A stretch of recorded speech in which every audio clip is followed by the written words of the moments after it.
Right, let's try again. Everybody, speak. Hello, Speak. hello. Audience. Well, I'm in. Audience reply. Aha! Can you hear us? Oh, we've got allopatrogen. Are we coming in loud and clear? We might be. We might be. We're on. Ground Chat says control to Major I'm just trying to Tom. move people around because for some reason Jeff's head has moved again. This is Major I haven't moved Tom to it. ground control. OBS personal note: we need better dragging controls too low. because that's doing that. Right. Mike hasn't got his hearing aids in, so he can't hear us. Apparently, so. Literally what I just said. Is Right. Mike trolling us from We chat? are back. Yes. We seem to be working after that slight technical hitch. Let's fingers crossed that never happens again. Right. Hello, welcome to Panda Badgers. If this is your first time, I hope you found that enjoyable and you hang around and chat, stayed in chat and having a chat with everyone and just in chat. Chat. I am Dave, your GM and your host for this game, and we are, of course, playing Rise of the Runelords by PAIZO. We're not doing first edition. We've converted it into second edition just for the fun of it. And of course, these are my lovely players, which you should now be able to hear. Say hello, players. Good evening. Hello. Players. It's when they start waving again. When everyone starts to worry. And of course, welcome to our special guest player this week. This is, I was going to say Ilana. This is MARYSSA, who plays Ilana from Banner Bravos. Hey, Marissa. Hi. Big PAIZO has infiltrated the Badgers. They're keeping a close eye on all of us to make sure we are obeying the PAIZO rules. We're poaching her for We- hardband. Are we all the time? And welcome our new permanent cast member. Yay! Yeah. Now at half time, you get to ask MARYSSA some questions. So we're going to spend some time around a break to ask questions. And we can put your questions into live chat. You can ask whatever you want about PAIZO, about role-playing games, that kind of thing. We'll keep it that way. That way she gets a chair from in the background. You know, I'm sure she won't mind. Yeah. What shops are nearby that I don't know, are still open or anything like that. But we also have, as part of PAIZO, we also have a few giveaways. We've got some books to give away. They are the digital books, the PDFs, but books. And they're cool books. They're really good books. They're books you're going to want to read because I've read them and they're really good. So you're going to want some. So stay tuned Thank for you. that. Exactly as I wrote that. Yeah. I mean, Bribery. that was it. So Keep following the script, Dave. It's fine. I will. I will keep it. So MARYSSA, how are you feeling? You're okay? Psyched to be here? Ooh, all right, let's do this. Okay. It's been a little. Wait. Let's Is just grab this a the drink. first time Hold I'm on. on screen? Mm-hmm. Am I allowed to be on screen, guys? That's because your GM, Mr. Jason Bullman, he just wants himself on the screen. I mean, actually, it's not a bad idea when you think about it. I can just put the artwork up and I can just sit here talking to camera, roll some dice. I mean, that'd be fine. But why? Do you know? Is there a reason behind that? I think it was just something to do with like the Wi-Fi and OBS capture, and basically similar to what just happened. If we only have to worry about Jason, we're all good. We found a loose wire. So. Oh, we're worried about Jason. Yeah. I just noticed Nevermore, never hardly win nothing. We've won twice now. So enjoy that, Mike. Thank you, as always, to Beadle and Grim. They are one of our biggest fans.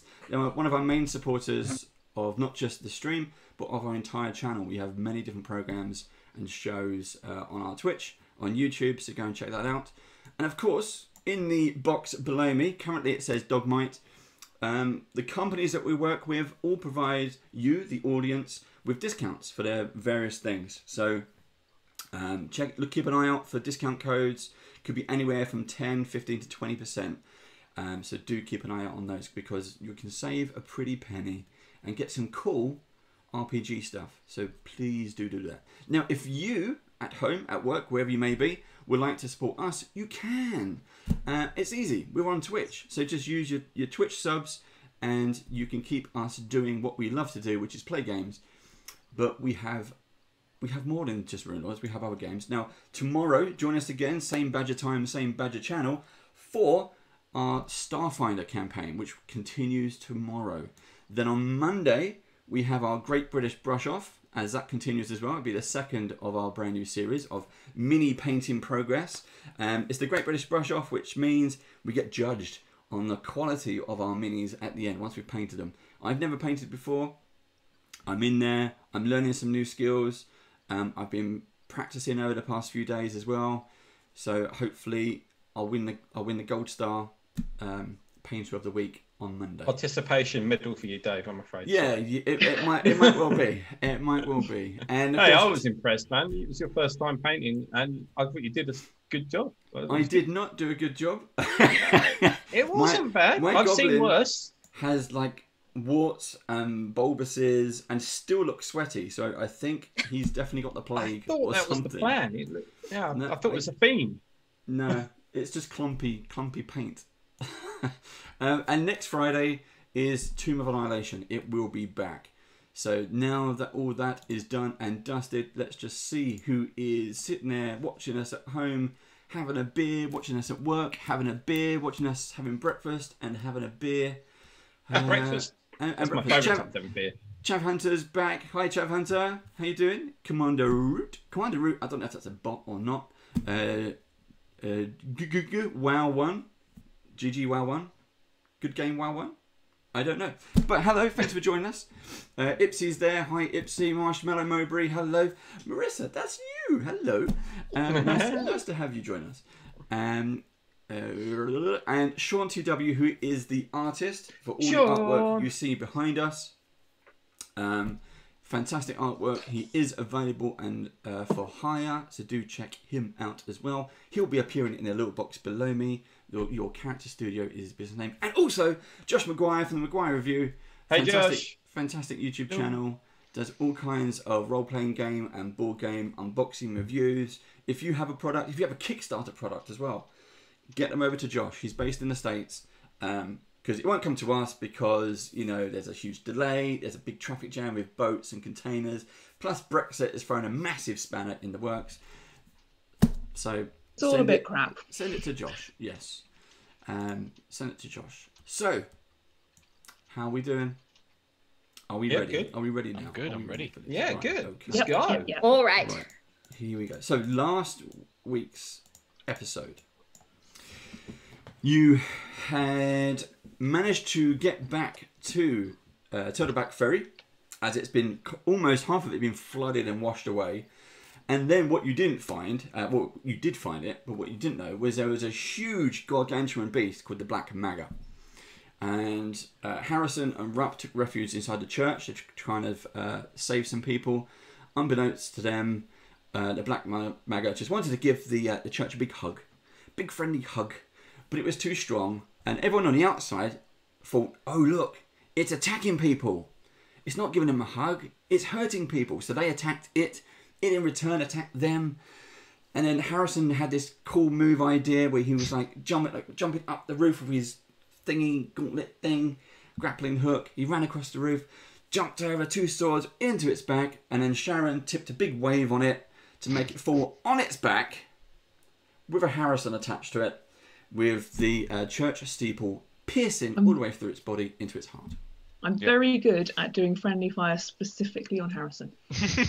So I grabbed him before he fell. So Oh yeah. we're okay. Person seeking spells, isn't it? Pretty much. And then we kind of wrapped up there.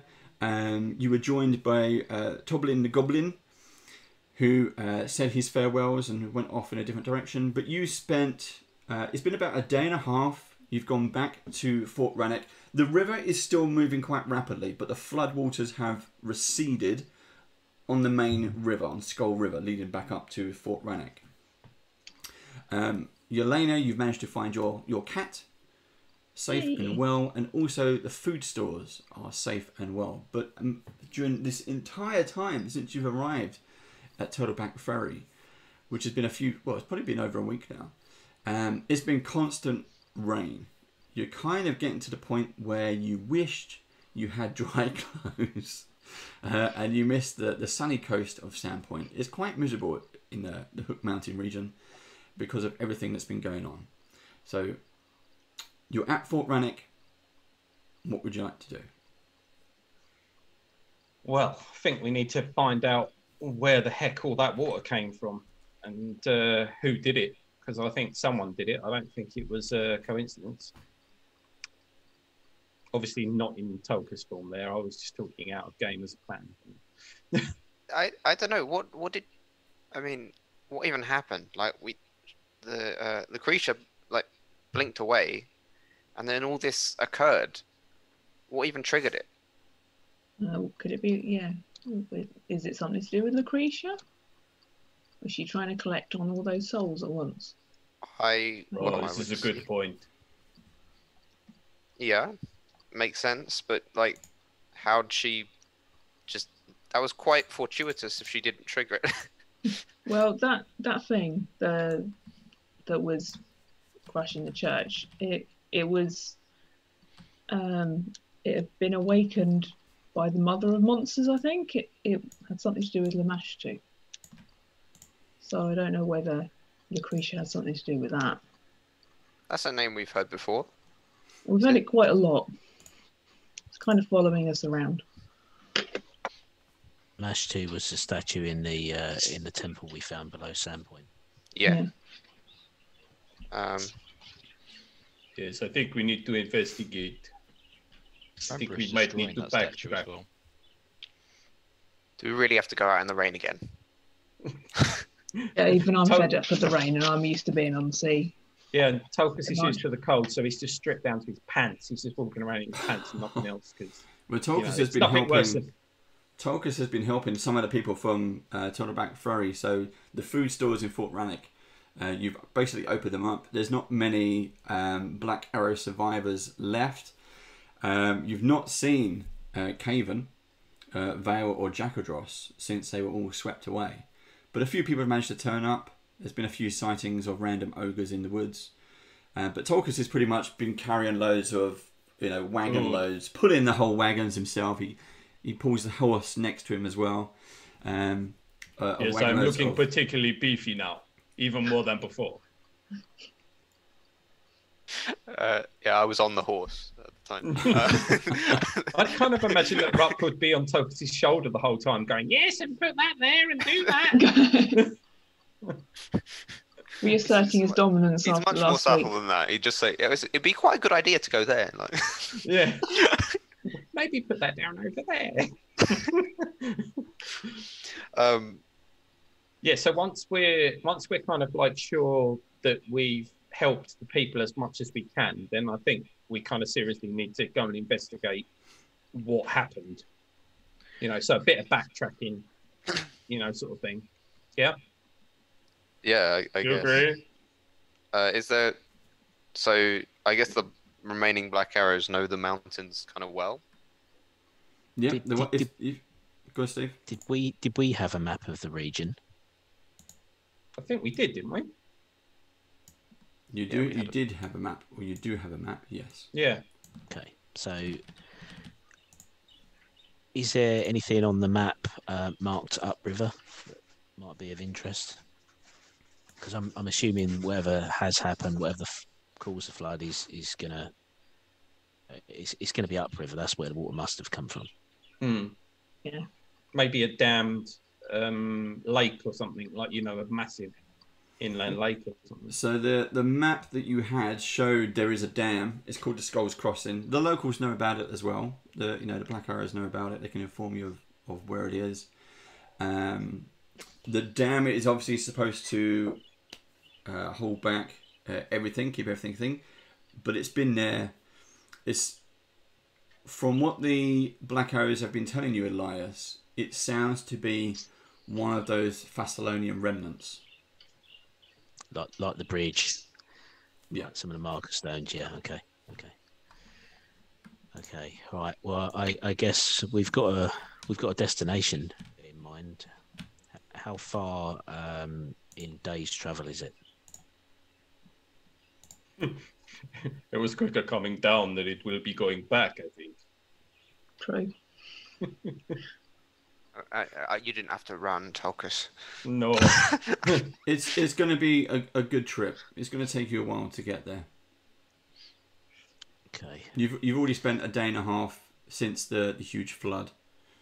and a lot of that, Yep. you've managed to rest. You know, everyone's okay. Now, while you're doing this, one of the Turtleback Ferry village people runs up to you, Elias, and says, "There's more people turning up. There's more people, but they're not from where we are. Do you want to? Should we tell them to go away, or should we let them in?" No, you let them in. I assume there must be farmland around here or trading families. Well, We ourselves encountered the Gruul farmstead out in the wilds. These people have probably been, made homeless by this flood. You're gonna have to accept them in. no, I'm not. And I the don't know person I'm about that, talking to, I'm gonna surreptitiously pull the scroll out and check down the list of names to see if their name appears on it. So this What is is your the name? scroll that I took from Lucretia. No, their name is not on the list. Then I'll go a bit easy on them. We have to help these people. It's our duty. We may struggle, but we need to help those less fortunate than us. Come on, let's go and speak to them and see what they bring in. They may bring in expertise, even if they bring nothing else. Okay. And Rupp, you noticed as you're doing the rounds, you see a group of people, and you see a halfling female, which looks something about her is kind of playing in your memory. There's a bit of deja vu going on, and then you see Elias walking across like the courtyard area, across the makeshift bridge that's been ramped up. And talking to this group of about 6 or 8 people. Right. We're kind of well regarded in these parts now, probably, right? Yep, you've helped these people. Definitely with Turtleback Ferry. This is the main town or village in this area, and the fact that you've kind of come in. The Black Arrows, there's not many left at all. Right. Okay. Again, the ones who were left, a lot of them got swept away. The ones that you knew, you haven't seen since. But they all seem to be taking orders from you 5. Okay. Okay. So, who am I with? I guess I'm with like Harrison and something. Or just go like, do you recognize that person? Who are you on about? The halfling over there. Does Harrison recognise this halfling?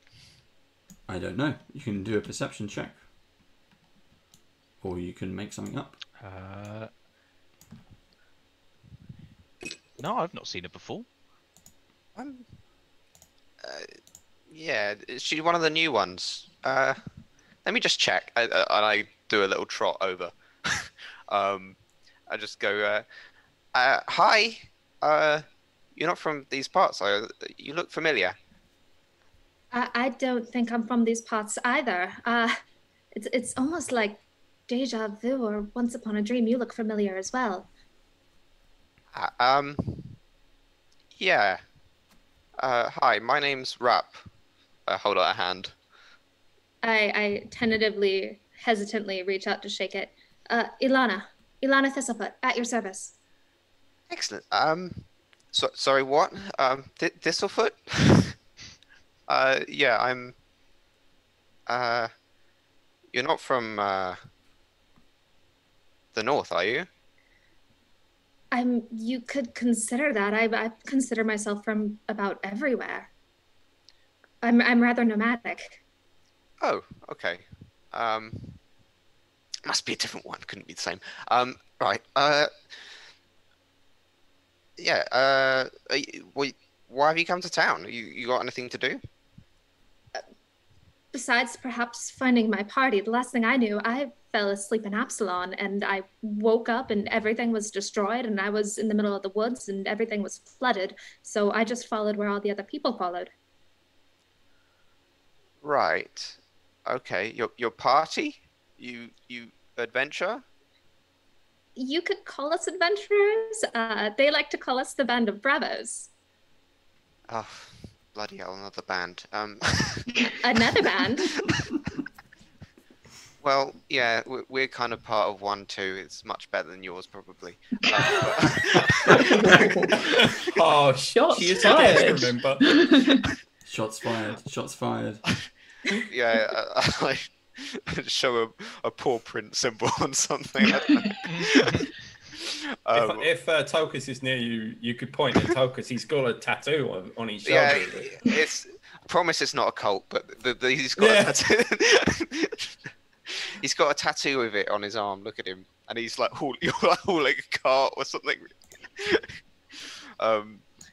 Yeah, we go around and well, I don't know if you see it. Has the beast been like ferried off a bit, or are they like chopping it up or something? Yeah, so back in the town, when you left, so that day, that night, everyone was celebrating by cutting it up and, as Toblin said, throwing it on the barbie. Yeah. And that's what everyone did. But there's still plenty of it left. It's been a day and a half. It's starting to smell pretty rancid. But they've got the monumental task of chopping up a gargantuan squid monster. Yeah. And getting rid of the pieces. I just go, yeah, you know that thing, I don't know if you've had any, we've had way too much. But that was our hunt. And I'm going to look at it. Oh my. I don't recall anything like that. I haven't been here. You've had quite the adventure. Yeah, you could say that. I'd say. And it isn't quite over yet either. Rupp, your voice seemed to have gone all deep. Okay. Yeah, I'm fine. Not well. Only when I'm nervous.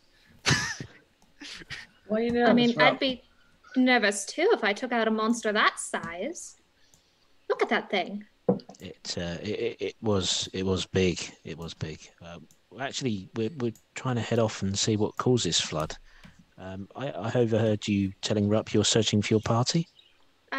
Yes. I woke up and everyone was gone, and I guess I was gone too. That's most strange. I mean, there's some magical occurrences going on, and maybe whatever some of this beast here summoned you also. Maybe I don't know, but we're heading off into the hills to a place called Skull Dam to try and figure out what happened, what caused the flood. Maybe we'll find some more information there if you'd like to accompany us. I'd appreciate it. I don't know if you're really up for it, are you? I mean, like, we get in quite a lot of trouble, Elias. I don't know if can you handle yourself?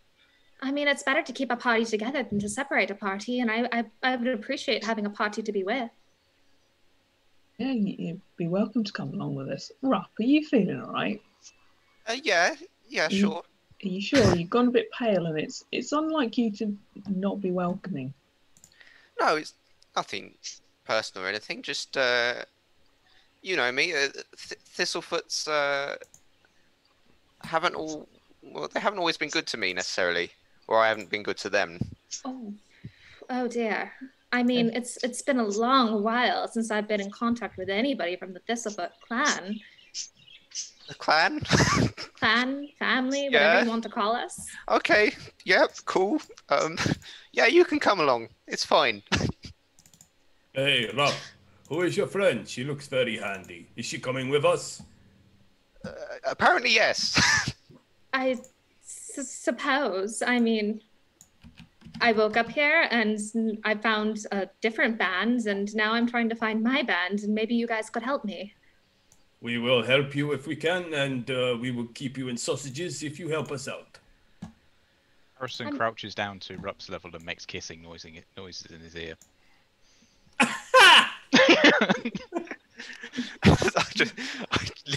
I just go to Harrison and say,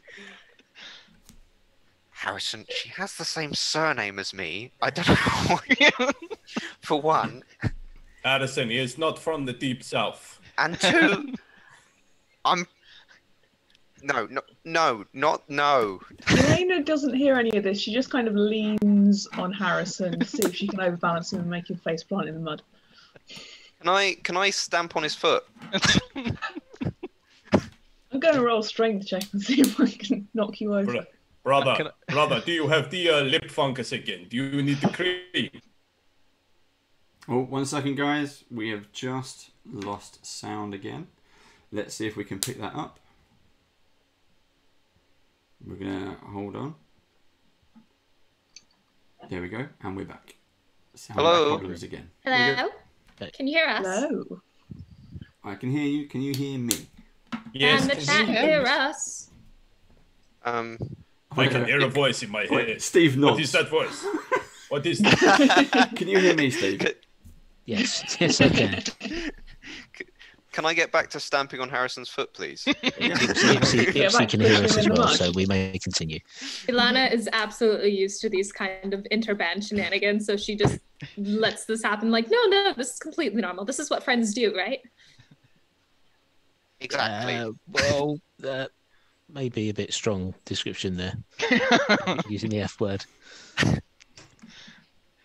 Clients, you don't consider us colleagues, yes. Colleagues. Colleagues. Like I work. consider some of you friends, some of you colleagues, and some of you acquaintances. Oh. Oh my. And some of you just people I met once. You wouldn't happen to be a wizard, would you? Yes. How could you tell? Yeah, mine was exactly the same. I got a type. Yeah, he doesn't let his emotions show often, but when he does, it's glorious. You should Very dark. I mean, he lets it out all at once. He's got a whole different changes look. his clothes, and yeah, it's. He's and going through a phase at the moment. We are hoping he will grow out of it. Oh, he's gone through it. I'm sure he's fine. This is very familiar. So if you don't mind if I come with you until I can find mine, You are most welcome. I'd appreciate it. Thank you. Yeah, I've told Maybe I him can not help to you. be so uptight, but you know, it's. Really, That's just anything that wizards. makes Rupp more nervous than he is already is fine with me. I don't mean to offend.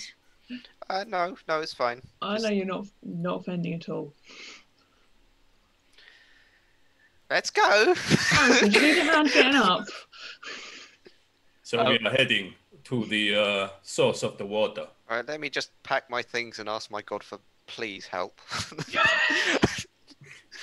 While he's doing that, I'm going to pat down my satchel and see if I still have my staff with me and make sure how much did I lose when I ended up where I ended up. You seem to just kind of be having your regular gear. So your backpack is there. Your normal gear is there. Probably at the last of your... Yesterday was the last day of your previous adventure. You've gone to sleep. And for some reason you've woken up here. Oh, I should not have tried those mushrooms my familiar offered me. This is a very strange dream. There's other thistleputs and halflings and a wizard was there, and another druid was there, and a fighter was there. I don't think I'm in Kansas at all. What's Kansas? I've traveled a lot. Don't tell me you haven't watched that one, Josh. Don't go down that route. So You haven't confirmed that you've watched it though. I'm concerned. No, he's gone strangely quiet there, hasn't he? He's yeah, got really I quiet. don't even want to know. You haven't seen Wizard of Oz, have you, Yes, Josh? I have seen it. Okay. yes. Okay. What happens, Josh? Is that the one where they go in a wardrobe? And No, no, it isn't. Ilana is even dressed in blue and has a little dog-like familiar. Oh, cool. It's perfect. It's perfect. We fulfilled the cast. It's all right. So Harrison is God. without the brain, isn't he? If we have everything we need, should we go? Yeah, are our horses still around that we used to get here from Magnemar? I would say you round up some horses. Where the stables is inside the fort is actually well protected. But anything that's been... Because the wall went down, horses get scared if they've managed to get away. But you've managed to wrangle horses, plus the horses from around the farms and the town itself. People have been coming all times of all day since the whole flood happened. And you've seen wanderers turn up out in the blue. So it's not a bad thing. But you're hoping to have no trouble. You don't want any thieves or anything like that around. Yeah. Okay, so before we leave, I need a big make horse. sure we've all got horses, we've all got some rations and stuff like that if it's a few days travel. we don't know when we may be back through here. I'm going to seek out the person that was worried about letting the refugees in and stuff like that. We're going to head over. Listen, we're heading out, and I need to know that people are going to be taken care of. I have a list here of people in this town that became embroiled in some form of cult that Lucretia was running. It's something to do with that Paradise nightclub that burnt down and sunk. Your name isn't on here, so I know I can trust you. I reach into my pocket and I pull out a pouch with 1,000 gold pieces in, and I hand it over. This is for you. I'm trusting you to keep this a secret. Use this money to help the people of this town, this village, get back on their feet. And then I walk away. Of course, historically, we are such good judges of characters as a group, aren't we? It salves my conscience and pushes responsibility onto somebody else, so that's fine. Yeah, that's a good point. That's such a wizard thing to do. Okay, so with your horses, you spend. It doesn't take you that long. A couple of hours probably at the most. You're traveling along on your horses. You follow the walkway up Skull River, heading northeast, until you get to what is called the Skulls Crossing. Is it getting colder and stuff, or is it? The rain. It's not getting colder. It's probably about the same temperature you've had all week since you've arrived. You are getting closer to winter. Well, you're in the back end of autumn. You're heading towards winter. Winter is coming. But had to get that in there. It is. It is the rain. The rain is your biggest enemy at the moment. Until you come to an area where you see this huge ancient construction. Elias has already heard the rumours of it's been an ancient Thasilonian, and you're coming up onto the west bank. If you're watching this on Twitch, you can see I've put a kind of picture up of the dam, and this is Skulls Crossing. It's a shame there's not a castle made of grey stone around here, isn't it? Could be called Castle Greyskull. Greystone. So you got. I want to jump on the back of Sharon's cat and ride that instead. So cast him large on it if you like. No, I don't know how big he is though. I can cast him large on it. Oh yeah. Yeah. I mean, I'm small, right? You could ride it. Why do I feel like I'm going to be the one when floating in a red cloak with an O on his chest? Yep, definitely. Hold on, does that make Harrison Taylor? I don't get the reference. I'm not sure. Oh god, you've not seen Evil. Oh right, okay, right, yeah. Okay. Right. You ready? So we're riding. Yeah, we're ready. So spanning the great breadth of the gorge is Skulls Crossing. This is a massive wall of stone that holds back all the waters of Stovall Deep, which is the lake behind, but only just. You notice on the top right section of it, it seems to be part of the wall is almost been blasted away, and this water is still pouring out. Now, the initial devastation, the initial destruction, was what that entire flood was, a huge wave of water. But now that has kind of ebbed down, but the water that's going out is uncontrolled. So that's why, as you've been travelling up Skull River, the waters have been very frantic, very rapid, okay? So the town is still being flooded. The waters are still growing. You need to find a way to control this water.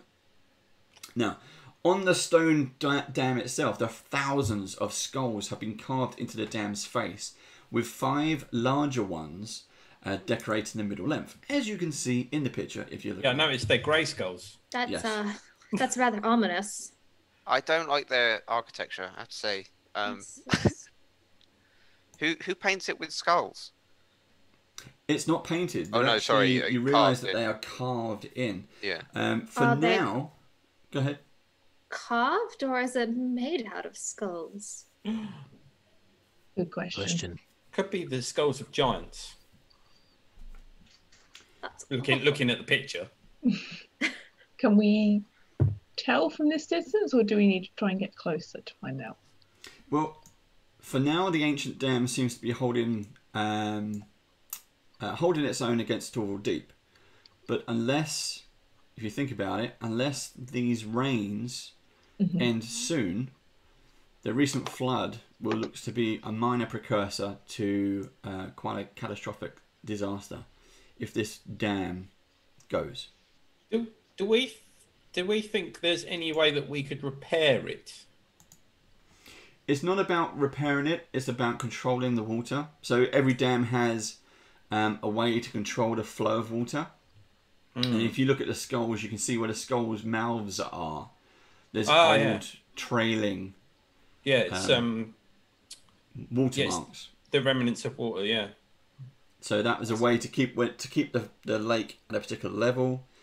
The floodgates could be opened, let out a certain amount of water, and then they can close again. Maybe that structure in the middle of the dam, there is a control thing in there. Maybe we can control the flow through the skulls or something. I don't know. Now on the left hand, you've been trying up the left hand bank. You notice there is a staircase. If you look at that kind of yellow arrow, there's a staircase carved into the rock, which will take you the full height.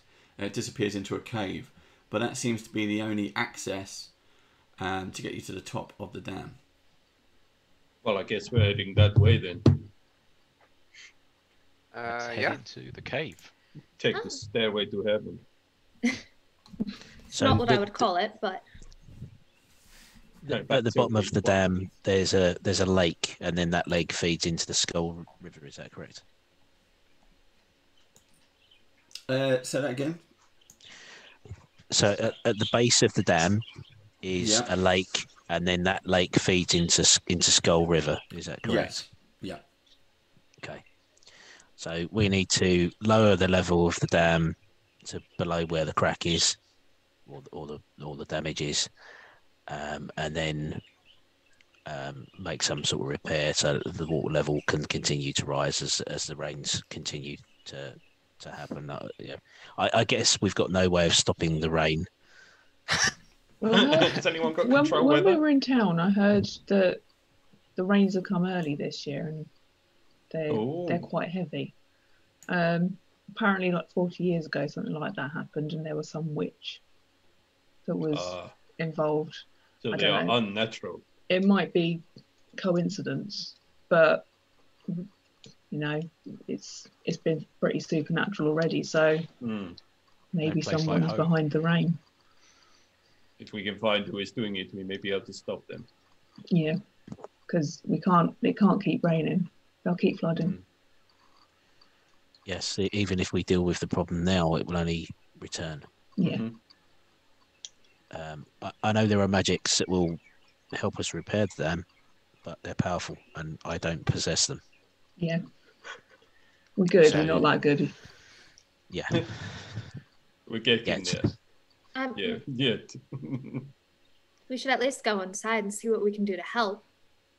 I think Definitely. the only way is up.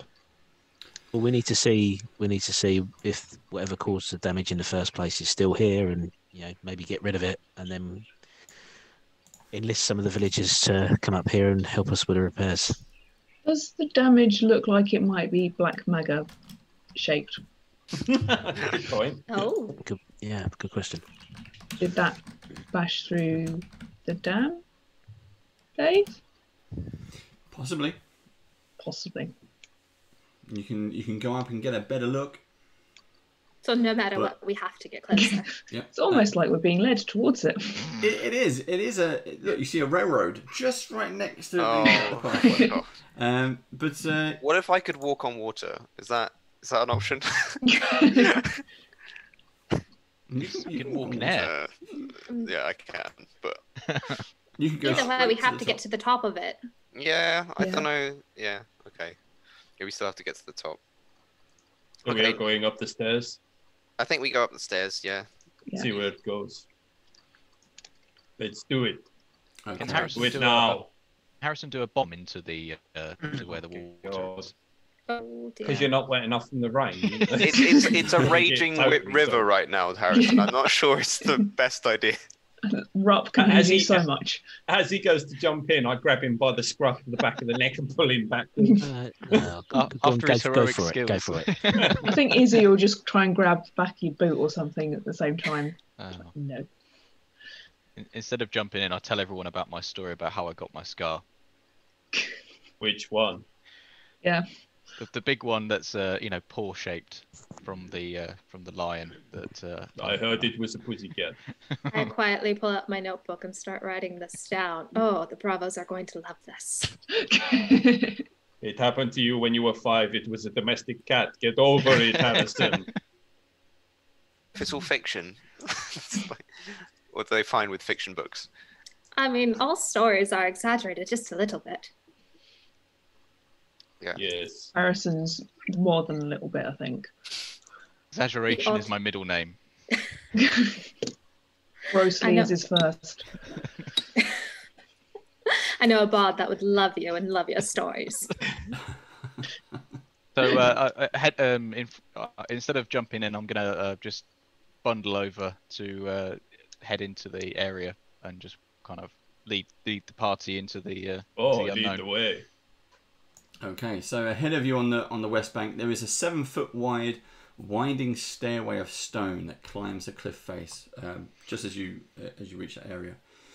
It reaches a height of maybe 200 feet before ending at a cave mouth above. You see, as you approach the bottom of the stairwell, there are hundreds of stakes that line the edges of the stairwell going up. Many of them are decorated with skulls. Some are animal, some are humanoid, but all of them seem to be marked with a strange skull-shaped rune across the brow. Do I recognise the rune? Yeah, same here. Is it a religious symbol? Can anyone speak giant? Nope. No, giant. Not in this game. Hold on. Let me double check. It might have been one of the ones I picked. No. No. No, no one. No. If only Okay. I had a magical item to read. Oh, apparently I only speak common. So no one recognises what it is apart from it could be giant. Yeah, so we'd probably have seen giant writing, but we couldn't read it. Yeah, okay, makes sense.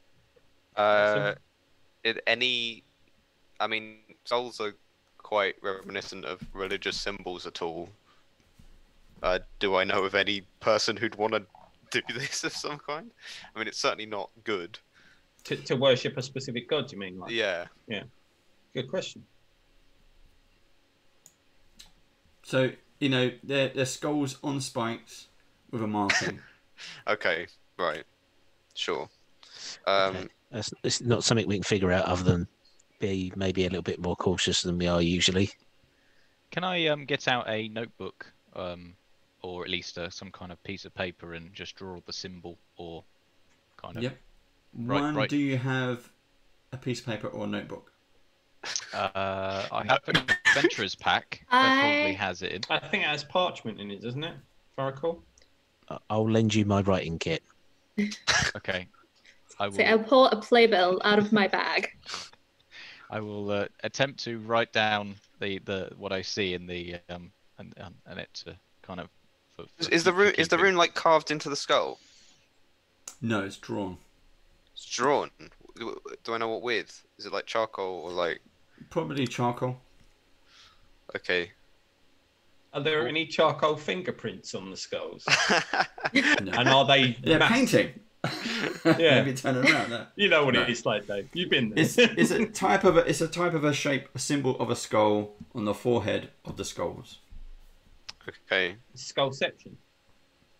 Can I just like, I don't like these at all.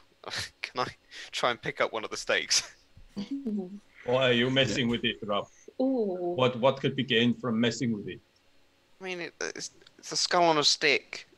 Hopefully it won't do anything. So yeah, I try and lift up one of the stakes. Usually these things are left as a warning for other people to avoid the area.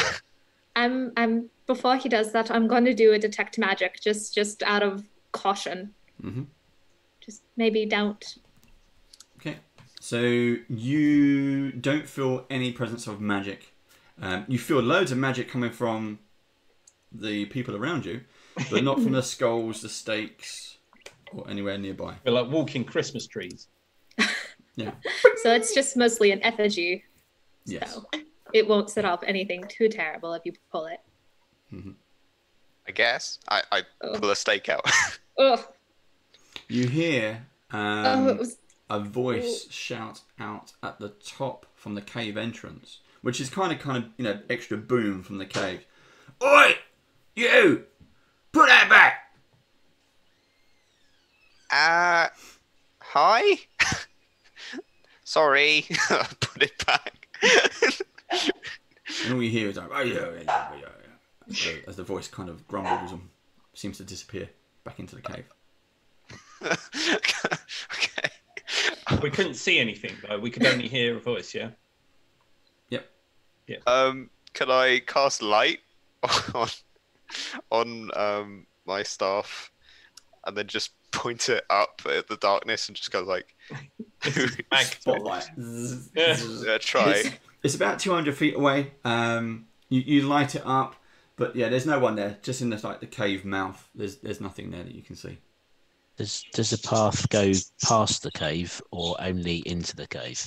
Only into the cave. I just seems shout to out. be. So there must be where the wall of the dam is. It goes into the mountain. This is probably the access route from this side of the dam. Underpass effect, isn't it? I suppose. All right. How much longer is the walk up to the cave? It won't take too long to get up there. It's a fair number of steps, so it won't take too long. Can we just ask for permission to go in? He seems like he might live here. He didn't want us to move his spikes.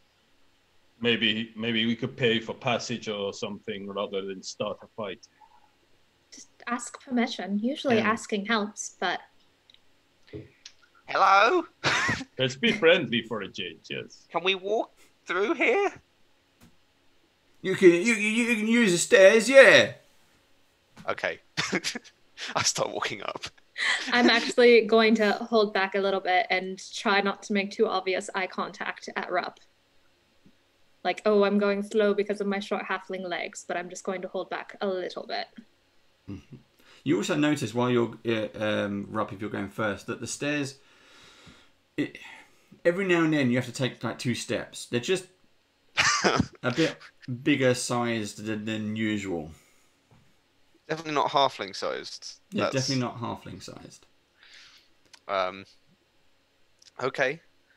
You look back and Tolkis is just doing two in a stride as usual.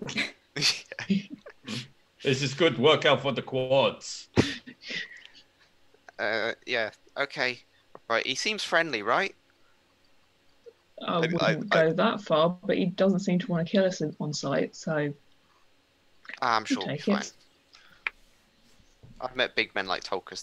They're teddy bears. Careful. I don't know, Grieg didn't seem to be a teddy bear. Oh yeah, that's true.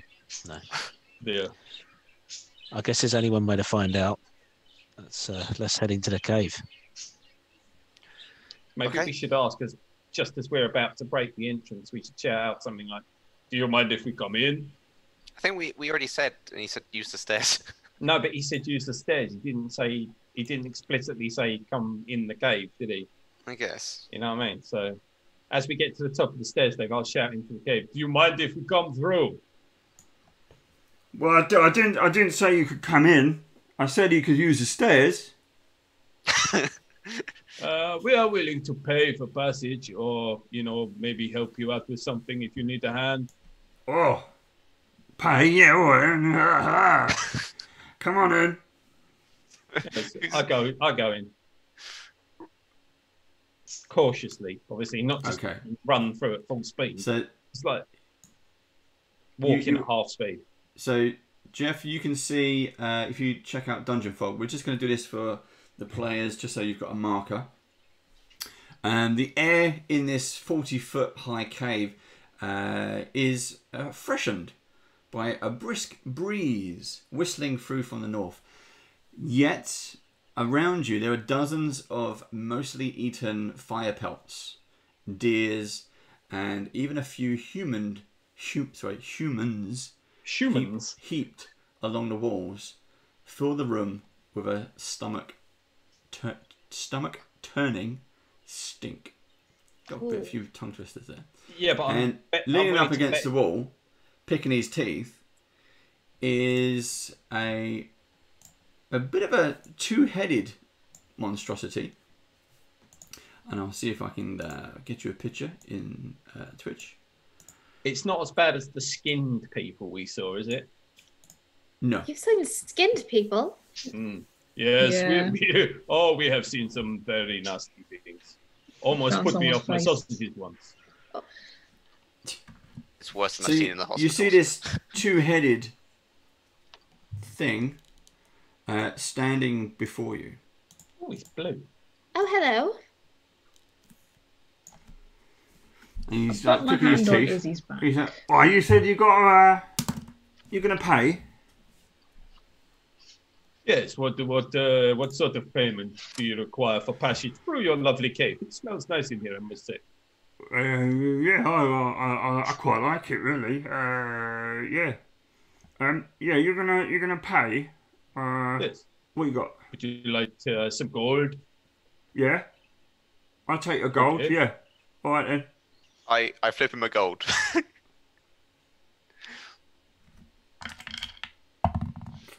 First roll of the day. Oh. What was that? It was, It's a gold. Yeah. no. Oh, like all of it. Yeah, we said all of it, didn't we? Yeah.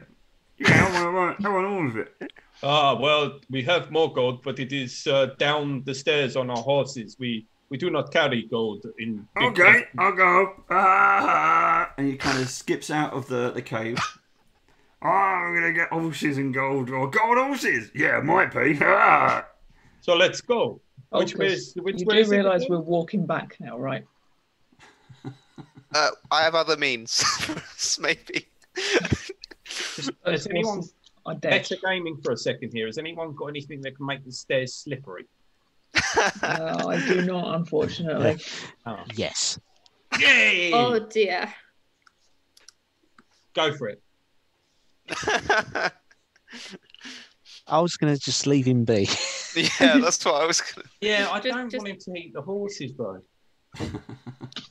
No, that's You just see him skipping down the stairs. Oh, I'll cast gonna eat grease. some horses. Corkscrews. Go on then. If you want to cast it, you can. On an area, so that'll be 4 contiguous 5-foot squares. So depending how big the stairs are, I'll do like 2 stairs. Yep. He's the not way even halfway across. down yet, so he's doing kind of 3 or 4 steps. Yeah, but the range on the spell, I can only take it out to 60 feet, so I need to. So you're Do just it- on the do it edge, now. literally on your edge of your 60 foot, you cast it. Yep. So it's a reflex saving throw. Yeah, he's got no chance. And you just see him go, uh-oh! Land on his ass and just I thought you slump were and- controlling legs. Like, But technically they both control the legs. But they control one arm one each. each. Oh, that would be so awkward. And you see him fly on his arse, and he just bounces and slides all the way down. For dump. All the way down. Do to you the think he's okay? Shout are you down. okay? Hey, are you okay, my friend? Oh yeah, we're okay. We went down a little bit fast, but we're okay. Thank you for the horses. Oh dear.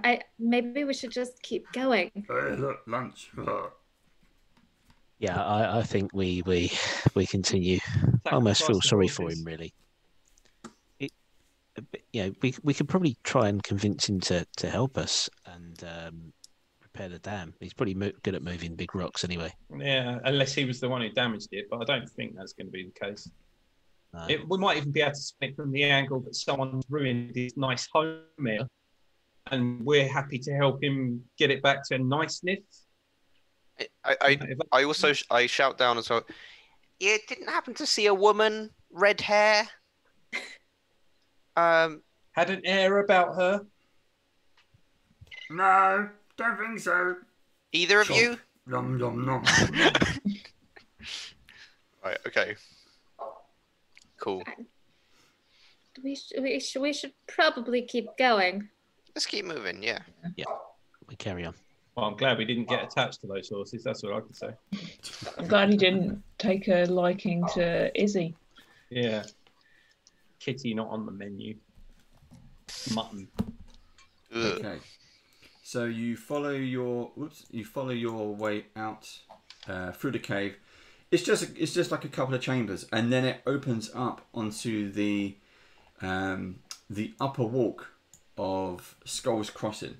It's this huge area. It's pretty clear of rubble. There is a 3-inch layer of water seems to have poured across much of its surface. Here and there, sections of the dam's surface have crumbled away, although this damage appears to be relatively old. Right in the middle, there is a tower of skull-shaped domes that sits at the centre of the dam's walkway. To the north surge the choppy waters of the Stovall Deep, which will be on your left, while to the south, the slope of the dam's face drops away to nearly 300 feet to the very muddy lake below. Now, not coming out of the skull tower in the middle, but already halfway towards you, you see about 4 or 5 ogres walking towards you. Ogres? Ogres. Let's turn... Do we recognise any of them? Are they aggressive? Yeah, they tend to be. They eat you when you're not looking. Yeah. Elias, you all right?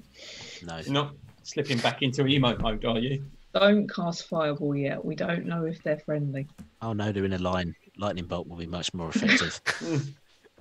I appreciate your efficiency, but maybe let's not kill them on sight. So you see, I put the picture up on Twitch for you. He's a huge ogre, almost like he's got a pickaxe over his shoulder. He's draped in bear furs. He has what appears to be maybe a horse skull as a necklace across his broad chest. Huge belly, and around his waist are a number of clean humanoid skulls. I think Yes. I figured out who set up the skulls on the stairs. Yeah, maybe. I think that guy seemed pretty attached to them. They see, as you're kind of in the open way, he's got the pickaxe over his shoulder. He kind of brings it down and say, "Oi! Now then, I suggest, if you don't want any trouble, you let us pass. Oh, they're We going won't the other hurt way. you if you don't start anything with us. Deal?" Well, we've got no What beef with happened you right here? now. I How good are you at rebuilding dams? Well, we're not... How should I say this? We don't build anything. We take it. By force. Did you make the hole? Did you destroy the dam? Well, that's a bit of a grey area, you see, because I follow orders from my clan leader, Jagrath. Now, we've not heard high or hair from him, and he's a bit of a raging horse, if you know what I mean. But we were come here to do one thing, we did it, and then this huge squid-like octopus thing attacked us. Now we fought back, we pushed it over the dam, and then it kind of got washed away. Yeah, thanks for that. Now me and the boys here, We're done. We're just going to go home. We're a bit tired. Where's home? Well, we're going to go back to the mountain. Ah. We're going to go back to the Creek clan. Guys, do we know this Ch03 he talks of? Is it one of the ogres we have met before? We're friendly, by the way. Speak for yourself. Congratulations on your promotion to clan leader. Oh. Oh dear. So you're the ones they've been talking about, are they? Yes. We also took care of your little squid problem after you moved it from here down to the town. Yes, he tasted good. Well, what can I say? And he lowers the pickaxe, it rests on the floor, but he's still got hold of it. So what can I say? I guess we've all done well out of this then, haven't we? Me and the boys and girls here will leave. And you can have whatever's in there. Deal? What is in there? Oh, there's some fun and games in there. Like a trip of people? Maybe. If that's what you're looking for. I'm going to roll perception. Please don't be lying to me. A 17. Oh, that was a natural 1. Thank you, roll 20. I'm just so full of hope. Maybe my band is in there. Well, maybe. There's, we've seen a few people go in there recently. But some people, to be honest, in all fairness, if I believe we're coming to an agreement here, yes, we did put some people in there. Is it like a prison? Not really. We're kind of... you'll see our handiwork on the inside. We made sure that they can't get out. What did you do to them? Well, it turns out that skull tower over there, unbeknownst to us until our arrival, is a home of some trolls. Very picky trolls. Oh. That doesn't sound like a party. Well, it was for a while. We had some good times in there. They took some of us, we took some of them. And then, if you need to know, I'll tell you what, here's a little secret how to deal with trolls. Now, fire is good, but water also works. Knock the bastards unconscious, throw them in the dam. They drown. They die. I see. I get my finger on the decanter endless water trigger. What did I get myself into? This is the strangest dream I've ever had. All right. Oh, you're not dreaming. We need to make a decision as to whether we're letting these guys just pass or... Let's put it this way. I don't like your kind. But even I can see value in letting you pass and not wasting my resources on taking you down. I suggest you skulk back off to your mountain. Consider yourself lucky that you are now in charge. And I suggest you stay there and our paths never cross again. Well, let's Come on, Alana, let's see if your folk are in the tower. There you go. I will let you pass. Let them pass, guys. They can deal with them. And the ogres, as they walk past, very kind of eye you suspiciously. One of them kind of makes funny noises, but keeps on walking. I think Rupp would be good luck scared. With the giant. Right. I'm Okay. gonna eye them back. We had sorry to interrupt, but we've had a vote on the hero point in chat whilst that was going on. There was all I can say is there was a tactical war being waged with some channel points. MARYSSA, you have been awarded a hero point by our audience. Yeah. Oh, thank you. Thank you, guys. There was a lot of votes. 195 votes to MARYSSA, 181 votes to one of the players. DM, you got 2 votes. Oh, one of them was mine. Yeah. I'll get you, you pesky audience. Does MARYSSA get the P point like we've got here, the extra Oh P point? no. Oh Every no. point. Right. Moving on. Moving on. Let's Been go. spoiled.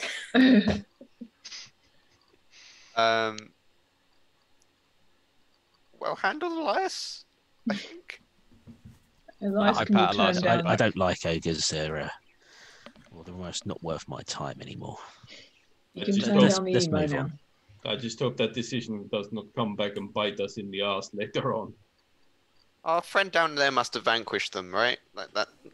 Oh dear. We never even got his name. No, I meant he Their What? name. yeah, they're not very nice, those ones. Yeah, well, they haven't got any horses to give you. That's true. But you heard them, right? They're people inside. Maybe the rest of my band is in the dam as well. Yeah, we maybe. need to find out. Let's We go should- check it out. Yes. Check it out. Okay, so as you approach there's a giant skull in front of you. It's basically a skull on either side, north, south, east, and west. There's no way past this central kind of tower to get to the other side of the dam. You have to go through. There is doors on the left, and there are doors on the right. A set of double doors on the left, set of double doors on the right, and in the middle you have this huge skull. Now it appears that both sets of doors have been barred on the outside. Simple bits of wood have been put across. That is how they trap them in. But the eye sockets of the skull are open. About 10 foot up. Can Oh, you actually 10 look feet up. through them? How tall are you? Well, I'm 6'6", so I could hold one of the Yeah. shorter Oh. fellows or madams up there, and they could see through. I actually might have something that would work. And I'm gonna reach into my bag and I'm gonna pat down my cloak and I'm gonna pull out a little mushroom. Familiar. Cool. Can you lift Russell up into the skull? Yes. How big is it? Is it like a little sort of He's about thing? about 6 inches high. Yeah, so just I could hold Give him a up. little toss. Just give him a little toss. He'll be all right. Give him a little toss. Okay. So the little And, mushroom lands in the eye socket rim. And I'm going to reach out and put my hand on whoever is closest to me to stable myself, and I'm going to cast Familiar Space. Russell, can you do a quick look inside? And what do I see? Okay, so inside this particular room is the walls inside the chamber are thick with some kind of green ropey fungus. It seems to hang down over this skull kind of window and in the chamber from walls hanging down from the ceiling. There also appears to be on the floor what might be bedding, maybe nests of some kind. You can't quite make it out. But the floor's a mess, basically. Oh, Oh, it's like the underground. It's Yeah. actually quite familiar to me. All right, does there look like there's a doorway or any way to get through this room that we can like go through the eye sockets and get into the building from there? yeah, there's a set of double doors inside this chamber. They're Marvelous. closed, but there's a set of double doors. Okay. So we can either fight our way in through the main doors that have been boarded up, or if we can make it up to this eye, we can just get inside through that way. And it's a little messy. It's a little mushroomy, but How we're big okay. is the eye socket? I was going to say that. Yeah. Yeah, you're going in through the eye, one of the eyes, into this chamber. No, how big is it? How big is Can the we eye shimmy socket? through? Oh no, it's big. I mean, it's like 2 foot wide around, so you can Oh. fit you can fit in there. I might not. Yeah. I Let's don't- say- let's say I'll, squeeze. You can squeeze. I'll activate my slippers of spider climbing and walk up the wall to the eye socket, and then pull out a piece of rope from my pocket and dangle that down, and then go inside the room and find somewhere to tie it off to, so that anybody who hasn't got any climbing stuff can just use the rope to climb up. Good plan. Like it. Good idea. Okay. Once. How high up is the eye socket? Only about 10 foot. Okay. Could I climb up Elias's rope and place some climbing bolts up this so that people can climb up easily, or is it pretty much? If Tolkus gives everyone a boost, yeah, they'll only have to go about 3 foot. Yeah, all right. Yeah.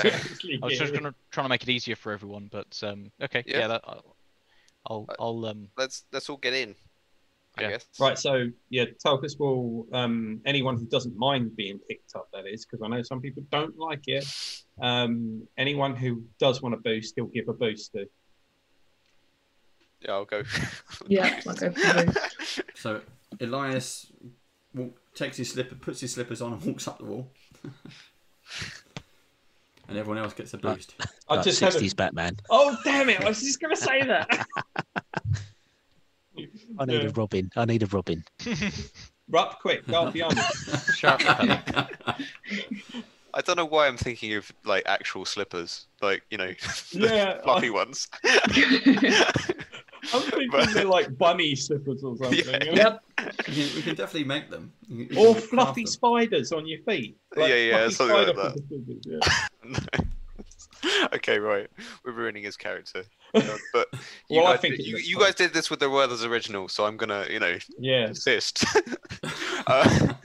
So, yeah, boost up through the hole. And then I'll come up last. What does this fungus look like? Oh God, no! Do not chase it. It's various types of green, mold, mildew, that kind of thing. It's very damp room, so it's perfect weather conditions for growing mold. And this fungus thing seems to be just kind of hanging everywhere. A lot of it is moss. It's just a lot of it is some kind of stringy stuff that just hangs from the ceiling. As long as it doesn't make us hallucinate. Absolutely delighted by it. Can I roll a nature check? Sorry. Nature check, go ahead. I think you might be the expert. Alana. Alana, do you feel at home here? Are you collecting spores and fungus? I spent quite a bit of time surrounded by it for a little while. That's where I got this little friend. Oh. He appears to come in very handy. Seems like a fun guy. Oh no. Every 29. Every time. Why? 29 on the nature 29. check. No, perfectly fine. This is what you'd expect to see growing in this kind of chamber. A little bit of poor air circulation as such, or damp air when there is. It's fine. It's what you're trying to find out is it's non-poisonous, so you're good. So Rupp eats it. Yeah, Rupp, you can taste it now, Rupp. I mean, I wouldn't recommend it. Russell here recommended me a mushroom, and then I woke up surrounded by you, so who knows where you're going to wake up. Well, I am the resident, moss and fungus and whatever else taster in the party. Basically, someone he'll needs to do stick his finger in it and then try it, taste it. Yes. He's tripping sometimes. He made himself projectile vomit once. It never seems to go that well for him. Fun times. Why is he trying to pretend that we've elected him to this role rather than him just deciding rocking up and it's because trying to mirror everything? I mean, it's useful. You seem to enjoy it a lot. I know you enjoy it. You secretly enjoy it, don't you, Elias? I don't secretly enjoy it. I do actually enjoy it. I just, you should embrace the role that you've taken on for yourself. And I do. And I've made a position for myself within the group, and that's yeah, that's what I'll be known as. It may be a career in it. Taster. Anyway, we Ilana. Yes. Your band of Bravos. This moss and fungus that's growing here, could they have caused that? Is this a way of contacting you and reaching out to you somehow, do you think? They wouldn't do it like this. No. I mean, it feels like a little piece of home, but this feels just normal from wear and tear. This isn't, it's not magical. Okay. But they said that there might be somebody in here, so we should keep going. Yes. Is there any sort of sign that they might leave for you? I mean, for example, I normally try and tattoo these lot as much as possible with my magical sigil. Do you get up to that sort of thing? Oh, maybe not like that. But if Shensen probably left a sign, we'd all see it. Okay. Let's continue exploring. Do we listen at the door? Yeah, you can listen at the door while everyone's kind of getting in the room, having a chat, and looking around. Do your perception. Listening at the door with a roll of. Oh God, I've lost my. Oh, there it is. 32. I'm just getting distracted by our team WhatsApp chat. Josh is explaining the fungi joke. Fun-guy. I mean, you don't need to do that. It's just a bad joke. Look, if you think of it and then think, oh, that's really bad. You know, there's certain bad jokes I won't even do. Yeah. So he got kids. Yeah, and he hasn't even got kids. It's not... Oh. So you don't hear any noises in particular. There's definitely a whistling noise, which is probably just the wind flowing around the room. But no noises or anything in particular that you think you might be picking up. Okay. See if the door opens. Okay. So the inside, Steve, if you can put a team marker on the map, then everyone can see what's going on. We'll change to that in a bit if we have to. There are piles of rubble dominate quite a rather large room that you're into now, along with bits of flesh, broken weapons, splashes of blood, and you also see a few dead ogres, as the previous ogre that you saw outside. These ogres have been torn limb from limb. Oh my! You can hear the wind and rain. This is you're in a dry bit at least. You got a roof over your head. You can hear the wind and rain outside through the various openings, the various kind of skull-like openings. And to the north, they seem to look over. They're still all deep, and puddles of water have collected on the floor. So this is just the rain as it's kind of been whipped in by the wind. Inside this room, because it's big, there are huge, thick sheets of ropey green fungus that grow. They're on the walls, but also in the middle of the room. Kind of, you can't see all the way across. They're kind of blocking your field of view around the room, making it a bit kind of hard to see, to canvas the entire area. In this, it's a domed ceiling. It's 30 feet above, and behind the fungal vines, walls are decorated with hundreds of skull-shaped carvings. Somebody really liked skulls when they made this place. They did. Some edgy, they were really edgy bastard. Edge lords, yes. Yeah, can we see any movement in this room, or is it still, or apart from the fungus swaying, I suppose? Yeah, everything is still. There's fungus moving in the wind. Again, imagine bed sheets hanging from the ceiling, blocking your view, and just turn the bed sheets into seaweed and fungus and green vines and stuff. Out of habit, I'm going to cast Prestidigitation just on everybody around me to dry us all off and to see if I can clean up the fungus and the hanging vines just a little bit. Okay. So now that is handy. How does that work? Is that like a hairdryer going on everyone? Yes, more or less. It just kind of dries everybody off and cleans everything up, and a gust of wind, maybe some warmth. Okay, so you get this warm burst of as everyone's like, and then suddenly everyone is dry. Your hair, Tolkien's managed to. Yeah, I was going to say Tolkien's just whipping his hair like an advert, like a shampoo advert. I dropped my sorry, force of habit. The rubber glove on Harrison's head kind of inflates a bit as. Oh God! And yes, thank you for that. That was good. You see around the room as these it's almost kind of dust in the cobwebs. The wind goes into the chamber. The bits of excess wind coming off of you starts to whip around the vines and these sheets of kind of green viney fungusy things. I keep thinking seaweed, but it's not seaweed. And then you see figures almost appearing in the wall. 1, 2, 3, 4, all around the room.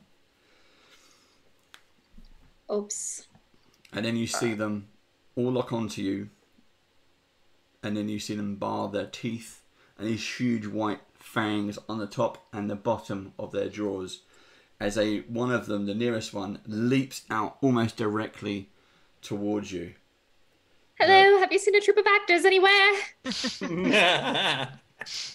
And what you see is not him. Let's swap him over. Boom, boom. And what you see are 4 of these hungry beasts. Again, if you look on Twitch, you can see it. Just bursting out of the green vines around you. They don't look friendly. Definitely not Major friendly. home. I've seen worse. Oh dear. About 7 dated worse. But... separate into character tokens for me, Steve, and everyone can roll initiative. Initiative! Oh, first initiative. Nat 1. Get hero point, Chris. No, not using it on that. Come on. 33. Nice. Okay, right. 27. Hold on, right. 33. 27. 27 for Dolgas. Harrison. Ask for more. 34. Rupp. 18. Yelena. 24. On a roll of 1. Yeah. Wow. Insane. Elias. 36. Ooh. Wait, what's your perception, Jeff? Only Okay, it's 15. one less. Oh, right.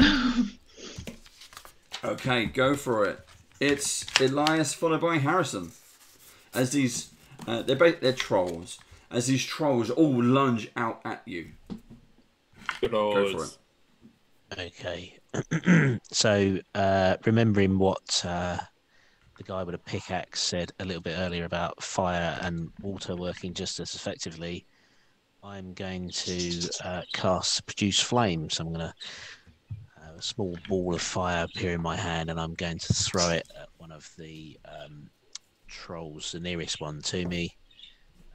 And that hits an armor class of 19 only. Oh, you miss. Yes. Well, that was unfortunate. And then I'll cast Shield with my last remaining action, please. So a shield of magical energy shimmers in front of me. That's my go over. That's perfectly fine. Harrison, you is So I'm going to heroically run up to the closest one, which is probably the far left one. And just so you know, you can now right-click on the screen, and it'll give me a little pingy dotty symbol, and then I'll know where to move you. Like that. That's the one. Okay, so I'm going to go over to him. I'm going to unsheath my short swords and attack twice with my double strike. So the first attack is a 38, which obviously hits, and the second attack is a 24. Does that hit for the second attack? 24 hits, yeah. Okay, so both hit, and I will first do the damage of the first attack, which is very high. So you have 12 points of standard slashing damage and 5 points of the bleed damage, which I will do again on my turn. Okay. And then for the second attack, Go for it. a double 6 again, so 12 points of slashing damage. Well, Very nice. good with these level up dice.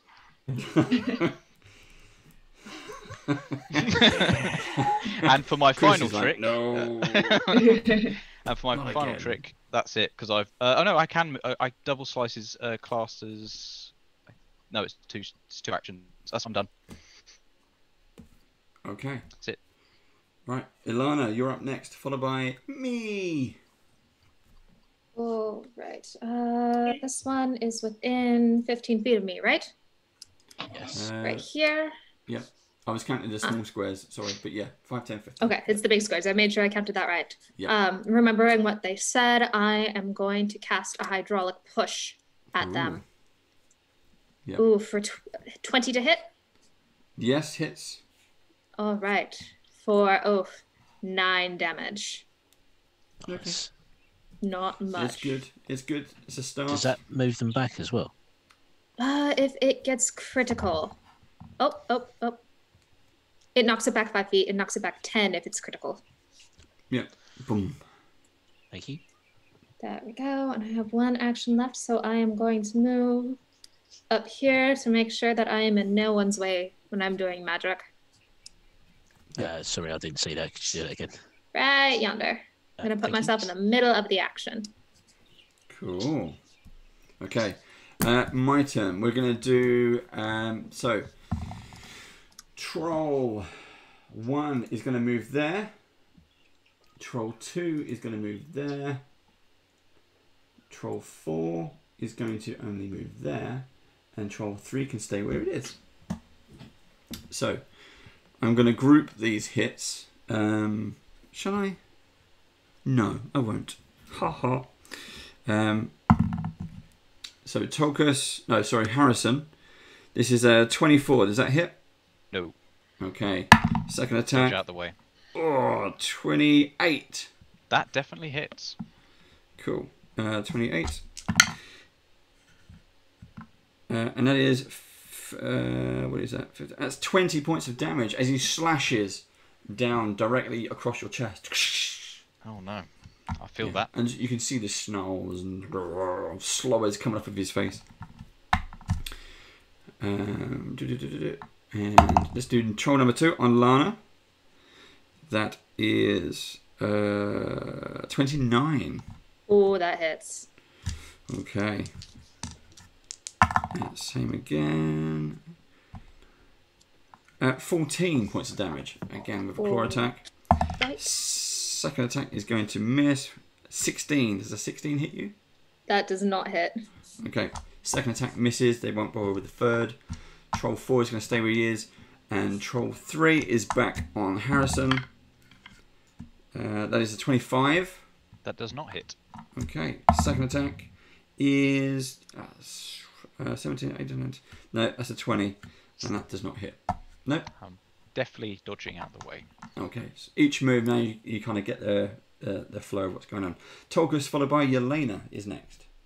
Right. So Tokus is going to reach back, and instead of pulling out his trusty great axe, he pulls out a battle axe, and he sort of like gives it a little jerk, and suddenly the head of this battle axe just bursts into flames. And on his other hand, he just sort of like turns his hand like that, and all of a sudden this shield just goes made of light. Cool. And then he runs over to the troll that doesn't have anyone near it, Steve. Which I can't see the number because I'm looking at it on my phone screen and my eyes aren't that good. Number 4. Yeah. And then he will take an attack on that guy. Yep. And that's an 18 plus 19 to hit. 87. And damage on that one. Hey, look, I rolled maximum damage on a D8. It's an axe. So it's 8, 9, 10, 11, 15, 19 damage. Would that hit? Yep. No. 19 misses. No, that's damage, not damage. Hit. Yeah, damage. To hit, I rolled, what did I say it was? 30 something. 30 something, yeah. So, and then for my last action, because I moved, so that's one action. Attack, that's one action, because it was normal attack. I'll attack with my last action at the -5 penalty, because it's second attack. And that is a similar amount to before. 36 to hit. Yep. And gonna take 11, 12, 13 plus 4, 16 damage. Ooh, okay. 16. And both of those hit included fire damage. Okay. Kind of like fire. You see, as you slice into them with the fire damage, the scars around it seem to singe even more than you would normally expect. It's like the flesh is kind of moving away from where the burn is. Okay. Like instead of going together, it's going apart. Yes. Yeah. So Yelena followed by Rupp. Okay. I'm gonna move across to there if that did anything, because I don't think it did. No. So move 2 squares to the right. Yep. Sorry, 3 squares. I can't count. And then I will point my staff at troll number 1 and cast acid arrow at it. Hopefully. Yeah. Try and help it out a little bit. That is a 25 to hit. That hits. That hits. Cool. That is 16 points of acid damage and then 1d6 persistent, if I remember. Nice, okay. Yep, same thing. Acid seems to not like their skin at all. He howls as it kind of enters the upper body. Nice hit. Okay. Yelena, is that the end of your go? That's the end of my turn. Yes. Okay, Rupp. Thank you. Right, Rupp's gonna roll into action and plant his staff down and just with a purple like sparks coming out of the ground, he's gonna cast Bless, and as purple energy is gonna emanate from the floor, and then I will bring out my decanter, twist the nozzle, and say Geyser, and I'll also cast Hydraulic Push on the one next to Alana. Whoa. So yeah, I'll roll my. So that is a 29 to hit. That hits. Then I think. How does it work? Give me a sec. Yeah. So that is 14 points of bludgeoning. Ooh. And it's knocked back 5 feet. Yeah. Okay. Good hit.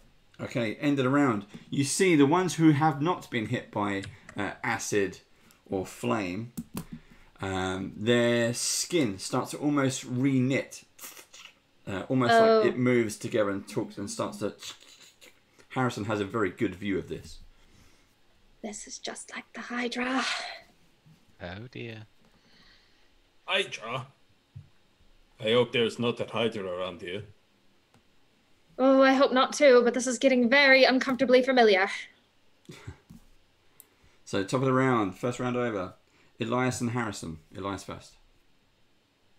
Okay, so seeing Harrison pretty much surrounded and maybe struggling because he doesn't have any flaming weapons like our friend Tolkus does, I am going to drop a fireball in the corner of the room.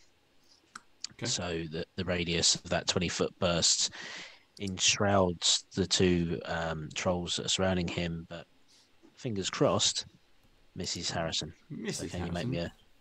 Yes. Do you want me to make Can it? you make me a reflex saving throw, please? I think you're fine, Harrison. Don't. Oh, I don't need to. Okay. Keep 14. That's a fail. So I get to roll my flaming d6s. Yay!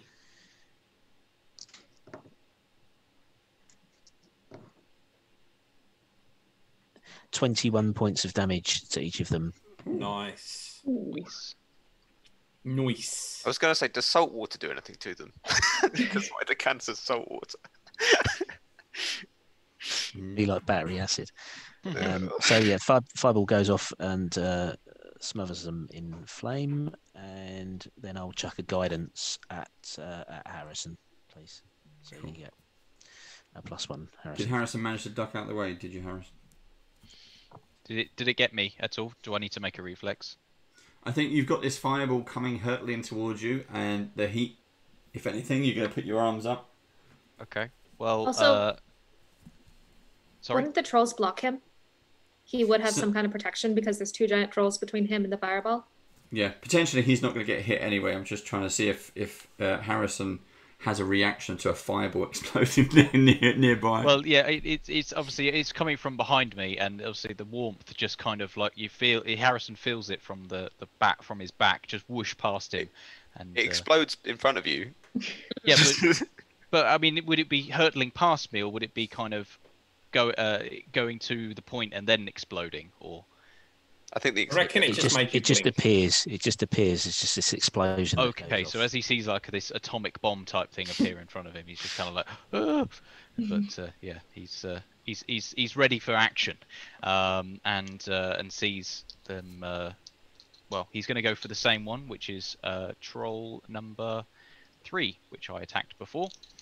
So I rolled a nat 20 on one of them. Nice. So Well I will do that first. So I suppose the question is, do I roll double bleed or not? Go on then. All right. Okay. Well, let's assume it's doubled. So right. Okay. So 26 points of damage in total. To which one? 1 or 3? Troll 3. Okay. That's the first attack. Yep. And the second attack is a 26. Hits. Okay. And that's just a standard attack. No Yeah. double. The armor class is 20, so if you hit 20 or above. Sweet. Oh, Okay. so I can hit him on a roll of 1. So it is 13 points of damage for the second attack. Okay. Same Plus, thing. they're also sorry. on fire now as well. Wicked. And they seem Okay. to be very distraught by that. And because I've not moved, I can do another attack because our third action. And Don't forget the minuses. yeah, minus that will still hit with a minus, so I will roll attack. Go for it. And it's 13 points of damage again. Yep. And just Still kicking. just a random question: did we heal at any point before Well, yeah. after the? Yeah, it's been a day and a half, yeah. So you're Okay. back to you've rested. You had a big barbecue. Right. Okay. Ate lots of squid. Wicked. Whatever the hell Okay. it was. Black Maga. Yep. That's the end of my turn, by the way. Thank you. Yeah. So black maga, Maga. huge hydra octopus reptile thingy with octopus Tasted legs. good. Yep. I'm done now, but thank you. Okay. Lana, followed by trolls. All right. After seeing what the fire has done and the ones who haven't been hit by fire are healing, I'm going to cast a produce flame at troll number 2 that is directly almost in front of me. All right. 24 to hit? Yep. Go for it. 15 damage. Okay. Good hit. Nice Boom. one. Okay, And it then- bursts into flame as it hits. Something very combustible about trolls. No wonder they're scared of fire. Oh my. Whoops, and I'm going to take an extra step kind of, that is Twitch and not the actual screen, an actual step back. Yep. That's right. Anything else? Nope, that was all No, 3 of my that was actions. a double action, yeah. Okay, the trolls. Okay, so trolls 1 and 3 attacking Harrison. They're on fire, and Harrison has laid into them as well, quite badly on one of them. They both try to react and run away, and I'm also clicking on the wrong screen as well. They both try to bodily throw their weight at this door. They know they're barricaded, but they continue to just try to break through. May I get an attack of opportunity? As you do, yes. away? Okay. They're also going to take burn damage as well. Okay, sweet. So it hits, and it will be. Sorry, maths is failing me. 12 points of damage. Is that to number 1 or number 3? That is 3 again, the one that I've been laying into before. So as the one that troll number 3, you lash it as it kind of steps out of your way, and you manage to take it down. Excellent. Whatever that was, plus the flames, it just lands in a heap on the floor, and it's just like sizzles and pops. The other one is ramming into the door, trying to get away from the flame. It knows that there's water on the other side of the door. Ah, nice work. Thank you. Troll 2 is also on fire. Hold on, that one's dead. Right, Troll 2 is also on fire, but more in pain than anything else. He runs towards Alana and lashes out. In Cray 28. Does a 28 hit you? That hits me. Okay, so this is with his claw. Ooh, not double damage. Ooh. Max damage. That's 17 points of damage as it rakes into you. Second attack, it tries to bite you at the same time. You can see its whole head now is on fire, and the bits of skull is pointing out as his skin starts to burst and bubble. This is a 25. Does a 25 get you? Right, 25 gets me. And where's my other dice gone? I've lost it. Not that one. This one.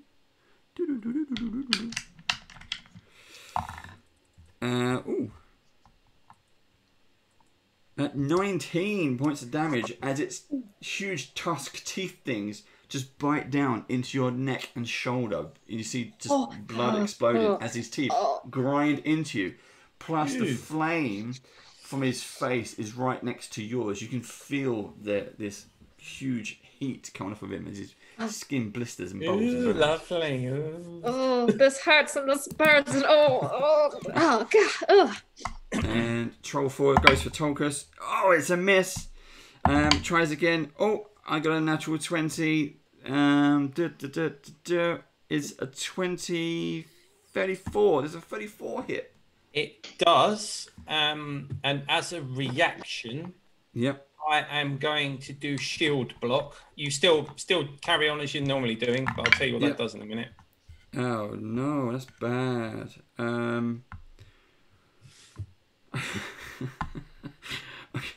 8 damage. 8 damage in total. Okay, so basically the shield absorbs half the damage and I take the other half. Okay, so with a glancing blow, he's kind of looking at the other trolls that are all on flame. Bit worried that he's the only one going to be left standing. He won't be left standing very long. He takes a weak attack at you, dealing 4 damage. He's kind of preoccupied with what's going on. Was that the first hit or the second hit? That was the second attack. That was the second. He's just going to try to escape. He is going to run out the right-hand door. Okay, he gets an attack of opportunity. Yeah. Because I'm a fighter too, like Halton. Don't know where that voice came from. Yeah, I can hit him on a 2, so I rolled a 13 on the dice. So yeah, that's 13 plus 9. And he takes 11, 16 plus 4 is 20 damage. 20 damage, yeah. Good easy numbers, like it. Yeah, nice round numbers. Yep.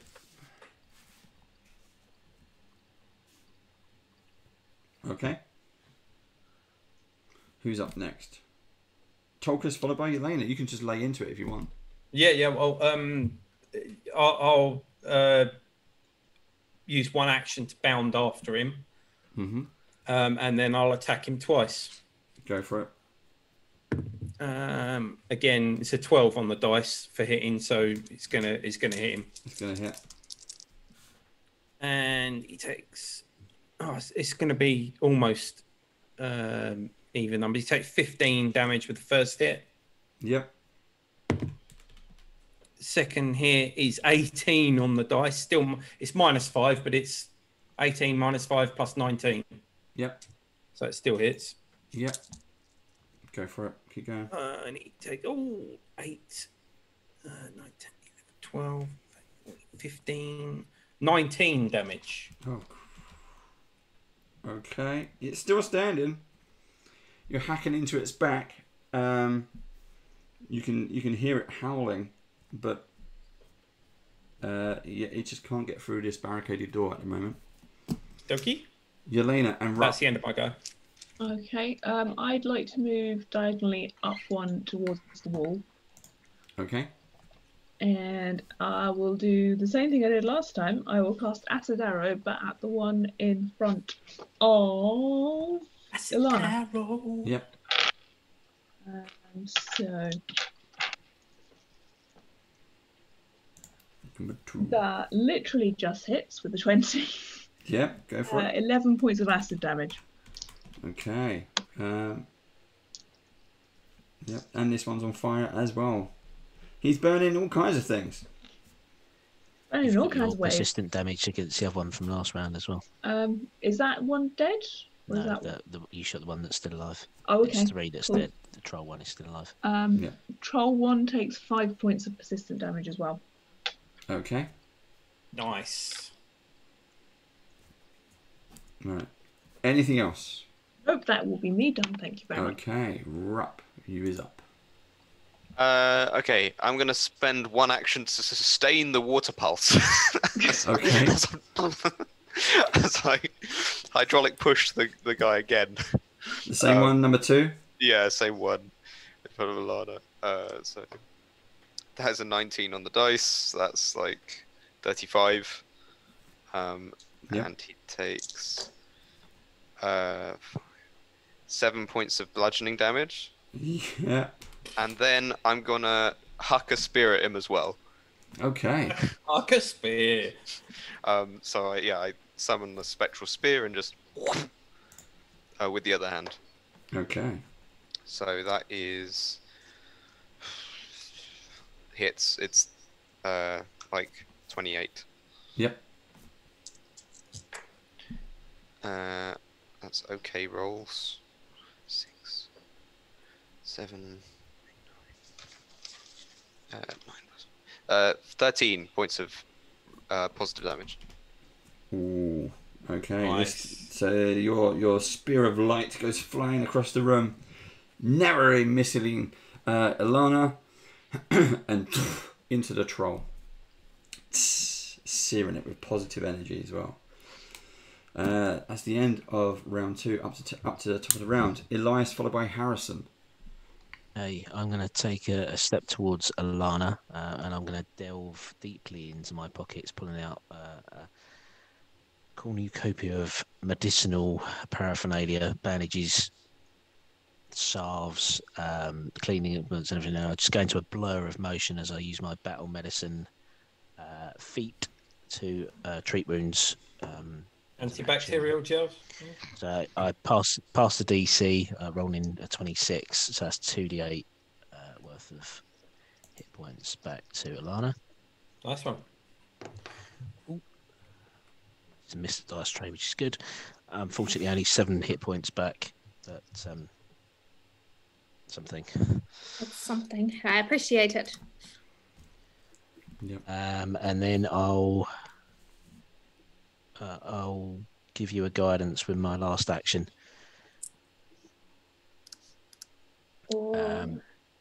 Right.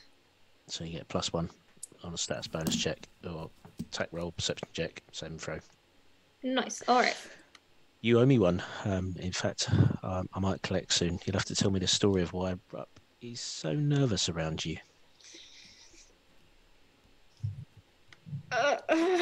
Okay. Harrison followed by Ilana. Harrison will charge over to Troll 1, seeing that it's trying to break down this barricade. Yep. Would I consider the troll to be flat-footed or not? I I'm not going to say it's flat-footed. It's on fire. It's burning. It's in pain. It's trying to get out because it knows its life is on the line. Okay, so in that case, I'm going to force some flat-footedness on him by using my twin feint feat. So you've never seen Harrison do this before, but if you've seen the Game of Thrones, the final scene where I forgot her name character. Oh, sorry, spoilers. Where she defeats the thing by dropping the dagger and catching it at the end and then stabbing it. That's going to be. It's the name of the character. Either way, it's a very badly described, but it's basically that. Have you finished yet? So the first attack. Do I still have guidance, or is that now done? No, you should have it. You didn't use it, did you? I did not, so I will be using it anyway. So that's 22 for the fainted attack. Yep. And the actual attack, which is considered a sneak attack, will be with my bled item, my bled sword. So that is 4d6 plus the bleed. So I need to roll. Interesting. So that's a lot of dice. So you receive 23 points of damage with this attack. Okay. And for my last trick, just because it's now considered flat-footed still because of my attack, I'm going to attack again. And that's a 21, which I think hits. So this is with the minuses. No, yeah, it doesn't hit with the minuses. Thank you for that. Sorry.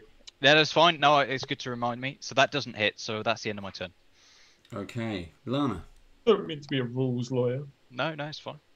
Ooh, that really hurt badly, but fire worked last time, so we're going to make it work again. I'm going to attack troll number 2 with another produce flame. Okay. When roll 20 decides it wants to work. 20 hit. 20 hits. All right, for another 15 fire damage. Okay. This thing goes up in flame. Woohoo! And just crumbles down to the floor, screeching. Clawing at the floor as it does. That one is gone. Well done. Water from the geyser just trickles back and just like. it's continually firing water at it. So. I mean, they did warn us about the trolls, but you always feel bad if they were living here and we invaded their home. And I'm gonna take a couple of steps back to stand between Rupp and Elias. Just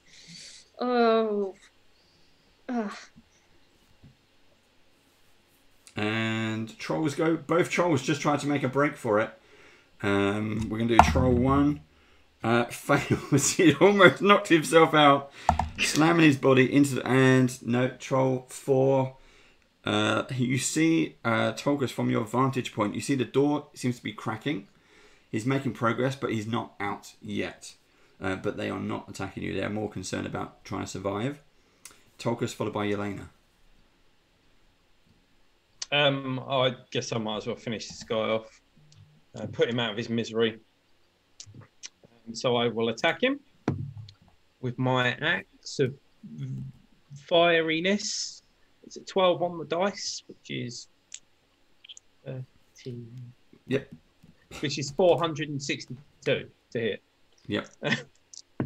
And he takes 7, 8, 9, 10, 12, 16, 20 damage again. Exactly. On the first hit. Yep. Second at -5, 17 on the dice. Yep. Plus 19 to hit. And he takes 6 plus 4, which is 10. Plus 4, which is 15. He plus crumbles. 4, which is 18. He crumbles. He's down. He's done. And then with my last action, because that was 2 normal attacks, I will start walking over to the other troll that's still alive. Okay. I don't think he was near me, was he? He was like over the other side or something like that. He is. Yeah. I've moved you 25. Yeah, cool. Okay, Yelena and Rupp. Okay, first of all, persistent acid damage to that chappie. It's another 5.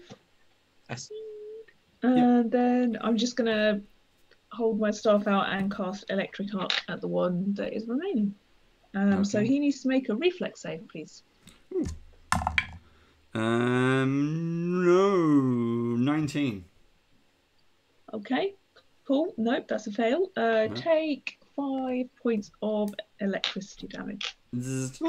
Okay, I mean, this guy has been, what, burnt, cut, acid burnt, now shot. Oh, I'm always headbutted a door. You killed his family and friends. Would it really be so bad to let them get away? They're running. I don't know. I mean, they attacked us, didn't they? So... We invaded their home. There's lots of skulls around here. But are they real? Are they painted? It could just be a phase. It could just be art. I get the feeling this wasn't originally their home. I think they invaded it first. Elena, any more actions?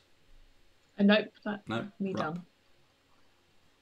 Are you, Elena? Are you hurt? I see I'm guessing a big gash. Yeah. I just burst heal. Yeah. So Boom, yeah. Heal bomb goes off. Well, yeah, on one person, so it's even a bit more effective. Wasn't it a 30-foot radius though? Well, no, I can choose whether choose whether to use 1, 2, or 3 actions, and it's cool. So I use 2 on it. So you get 38 hit points. Oh, thank you. As your wounds seem to like stitch back up, and I just go, and run away. brave Sir Rupp, run away. Okay. Elias Harrison, what do you want to do? How do you want to finish this one off? Same again. I'm just going to attack it, if I may. So double slice this time. Well, technically it's Elias first. But oh yeah, sorry.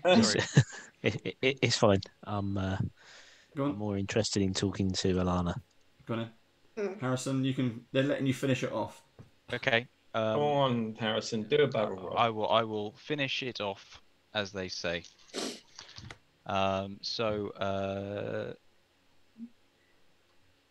It's basically 20 plus. That's fine. You've hit. Just how do you want to finish it?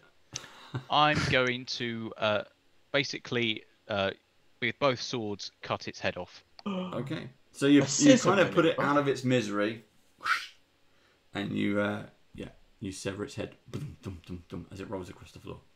Yep. Its body is still on fire. Its head is not, as it lands in a puddle. Needs to get its head in the game. Oh my. Oh dear. Come on. Every week. Well done. Trolls are done. Trolls are done. Shame we couldn't do that about the ogres, but... Do you remember when we used to have a friend called Josh? Quite. It's not quite what I was expecting to happen. We have a smidgen of trust issues. We've been betrayed quite a bit. Mm. We do have a tendency to wade in with battle first. Yes. Chop first, ask questions later. This really isn't a nightmare, is it? It's not, I'm afraid. This is real. Oh, that means... Oh, I'm just as nervous around... I'm in the other room. Oh, God. I went through the double door. So what we're going to do, folks, is we are going to leave it there. We're going to take a quick break, so we've gone well over our usual time. And we're going to take a quick 5 minutes, and then we'll come back with extra drinks and extra snacks, and we get to ask MARYSSA some questions about PAIZO. Yay! Cool. Right, we will see you in a bit. See you. Bye.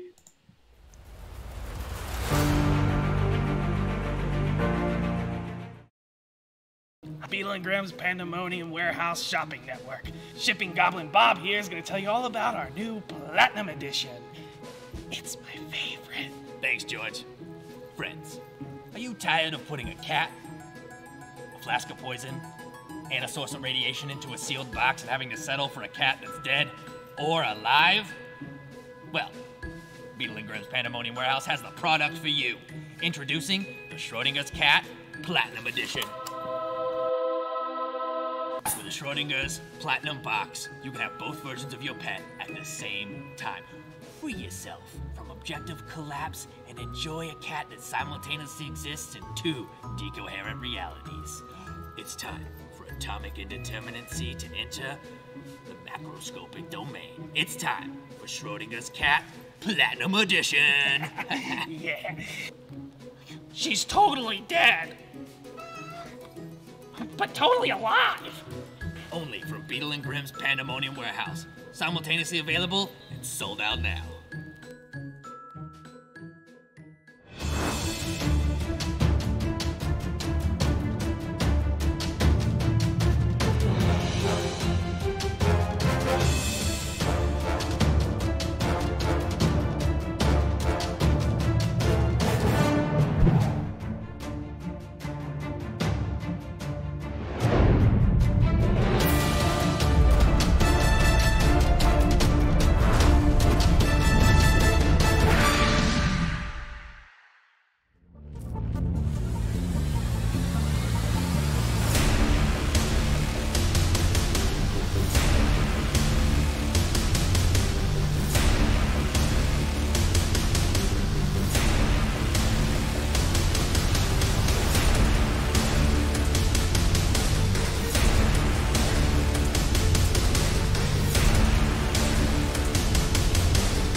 And hello, welcome back everybody.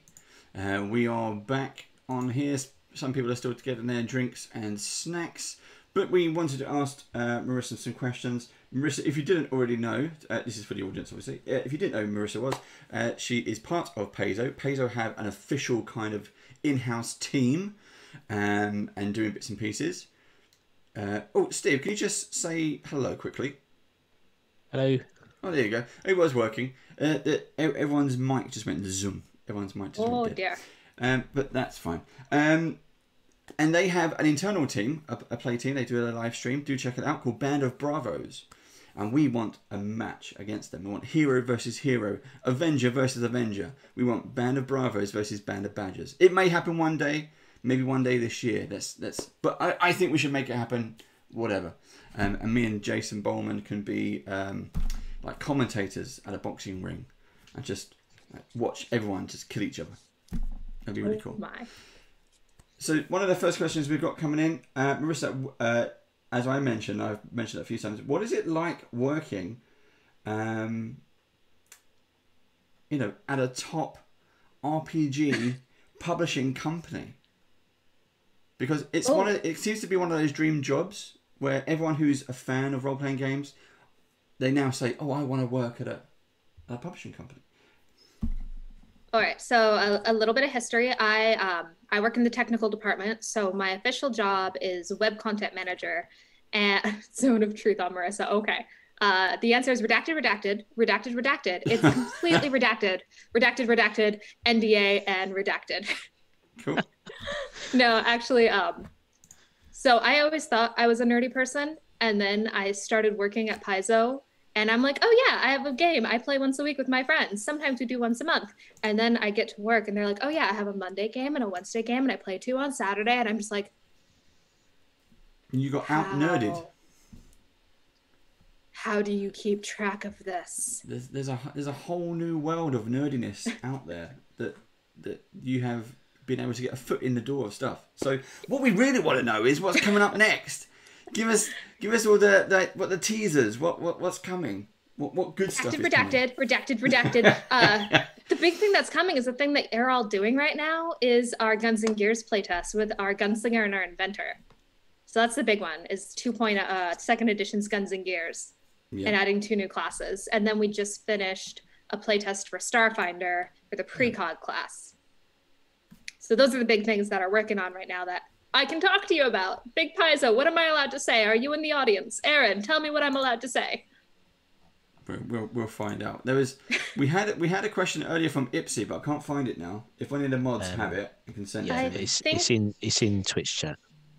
It was, I had to reset my Twitch chat, but Ipsy was asking about who they can contact about their thesis, which is super cool. It would probably be the customer service team. I know that's a super general answer, but they're the ones where if you contact customer service, they will point you in the right direction of who to talk to. So. Right, so Chris has found it. If I were interested in doing my PhD, this is from Ipsy, who is Lee. She's one of our it's just gone. One of our upcoming DMs on a brand new stream in a few months. If I were interested in doing my PhD studies on the sociology of games and the culture of streaming, that is fantastic. Who would basically PAIZO support her or talk to her? Like, I'm really sorry I can't like point you at a specific person because there's probably so many different people and views you can get from different people, but customer service would be your door to talk to somebody. Yeah. Or perhaps on the PAIZO official forums where you can talk to everybody. Oh, Ipsy is back in now. She's actually in chat now. I think your degree is super cool, and I think your thesis is super cool. Cool. I'm trying to work out the messages. They're coming in too fast. Everyone's asking about new stuff. New stuff. Guys, the new stuff is the playtest. You have a week left. Get the playtest. Tell us what you think about the playtest. Where can they get the playtest if they don't already know, other than paizo.com? Is there another link that you can share? I'm going to put it in the chat right now. It's going to be paizo.com/Pathfinder playtest. Steve, my scrolls have slowed down. Have you got any? What you can go right there. You can download it from there. Play the test. Try our gunslingers. Try the inventor. What is my quota I have to fill, Big PAIZO? How much do I have to shill our stuff? Moderators, are you there? My stuff is not coming through to me, so I have now lost all technical ability. Oh, that's why I'm on 3G. That's why. Okay, so the question I had, obviously at the moment, Starfinder, we've got the Adventure Path. We're on book 2, so it was December and January, and that's fly free or die. What are the chances of seeing some of that playtest stuff in, say, book 5? That's not something I can answer, unfortunately. That is the downside of, so I work in technical department, and so I get stuff as it's getting published, so I can put it on the website. I know it's not quite the answer. I know I don't have the designer or the writer job where I can spill all the secrets. I think that's why they let me stream with you, because she doesn't know anything. She can't spoil anything. We're still going to ask you, and like, what is it? You're going to try. So here's the thing. What's the best thing you've stolen from the PAIZO offices? Yeah. She's looking at the TV. This 80-inch QLED. Oh. All of my books. Do you have to pay for your books? All of my books. Do you get them for free, or do you get a reduced price? Because we're still trying to get the books in the UK. I'm buying them on eBay like triple the cost at the moment. Oof. Because you just can't. There's no shops stocking them. Yes, I do get an employee discount. And then tell us more about Band of Bravos. How has that story developed? And then do you know yet what Jason has planned for kind of coming back to revisiting these characters? With the beginning, it was a week into quarantine, and all of us had been sent home from the office, and we didn't know how long we were going to be at home. We didn't know how long until we were going to be back in the office. And so let's do a show. Let's do something where we can show off our products, where we can all hang out and still see each other again. And Band of Bravos was put together in a week. Yeah. So, and then Jason, being Jason Bowman, was able to put together this entire world and built this amazing plot line around for us. And so we did our 30 episode arc, and that was the planned episode arc. And hopefully we'll be able to get together again. It is the new year, so they are planning a bunch of new things. So I'll probably know when you guys know, and everybody else knows. It's nice. I think my only, we kind of laughed about it earlier at the beginning of the stream, but my only criticism is we don't get to see everybody's faces on the, you know, as players. It's just Jason. But I don't think Jason minds. Stop. Jason's the true. Jason and Rango. Rango and Jason are the true stars of the show. I think it's great you should have on that you have on there. But maybe you could do like a special PAIZO guest player as well, so we can start to see more people, because PAIZO it's not a huge team, but the talent in PAIZO is pretty incredible. We want to see, you know, get some people on the screen so we can see names to faces and find out again more. I'm digging for more teasers, but yeah, it's what's there out of the PAIZO collection. Out of the adventures you've read at the moment, what has been your favourite? Ooh, that's difficult. Now I have to like think about it. Oh gosh. Is it because where you've joined is pretty much Pathfinder 2. It's just a second edition. So that's where I joined. Okay. Brief history, not so brief history. I got introduced to Pathfinder in college when my GM did a Pathfinder 3.5 crossover. Mm-hmm. So it was a very loose introduction to Pathfinder, starting with D&D's Sunless Citadel. And she built it out from there, and we used the Pathfinder system to go with the 3.5 system. Yeah. And then I got laid off and I was applying to a bunch of places, and I was like, oh, PAIZO, they're local. Oh, I've done a little bit of Pathfinder. Why not apply? Yeah. And somehow I'm here a year and a half later working for PAIZO. Oh, now you're on a stream with them. See, so, I would love a job application to go that way. Just go, I want that job. And then you get that job. That would be cool. There were so many job applications. We're getting some, not just for PAIZO, but in general. Getting some feedback on Sunless Citadel. Sunless Citadel is a great adventure, actually. It's a really nice, self-contained story. And then my GM, she started with that, and then she built the world out from Sunless Citadel. And if you've played it, we kept Calcrix. We kept him. Yeah. We tried to make him good. We tried. Yeah, you can try. You can try. We tried. We've got some questions about Starfinder. Do you have a favoured class in Starfinder? All right, so this is where I'm going to admit I haven't played Starfinder yet. I am the weeest child. I want to play Starfinder. I would love to give it a try. Well, that's easy because we happen to have a Starfinder game coming up soon. Well, next Friday. What? If you're watching this live, next Friday. No, tomorrow. Not next Friday. Tomorrow. Yeah, tomorrow. We have our Starfinder beginner box, Steel Talons. Was it Steel Talon? Steel Talon's Lair. Steel Talon's Lair will continue tomorrow, and then in another couple of months' time, we will continue with Fly Free or Die Adventure. I can't say it either. Yeah, in Starfinder, you have to slow down a bit when you say it. Yeah. So you'd be more than welcome to come back then, and give it a spin. Oh, that would be fun. I call him my Wonder Twin, but he's my developer. I'm the designer, he's the developer. So I was here on Band of Bravos, and he was doing Starfinder Extreme. So I brought it up with him, and I need to pass along his contact information for you guys, so he can join on and come do Starfinder with you. Yeah, cool. More than happy to have more PAIZO people on. It's one of those things where I'm like, oh, let me just show how new I am at this. I was a casual player, haven't played Starfinder yet. Oh, hey, you're new. Why don't we put you with Jason Bullman and Jason Keeley and all the others, and we'll all learn together. Yeah. And that was a big part of Band of Bravos, was us slowly, step-by-step, explaining different aspects of the game and how to do magic. Like, I've never played a magic character before. The last character I played was a fighter, and before that I was a ranger. I like Ranger because they're a bit of everything. Doesn't They're a matter good if you're beginner playing- class. Yeah, in D&D or Pathfinder or anything, because I'm looking at a lot of Free League stuff as well at the moment.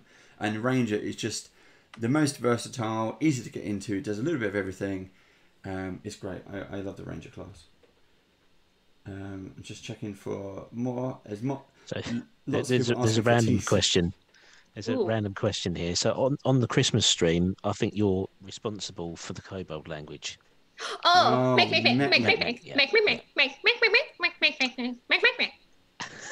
And one of the players who has taken that on board in a big way has asked, what is the best race in Pathfinder, or in fact D&E 5e, whichever takes your fancy, and why is it kobolds?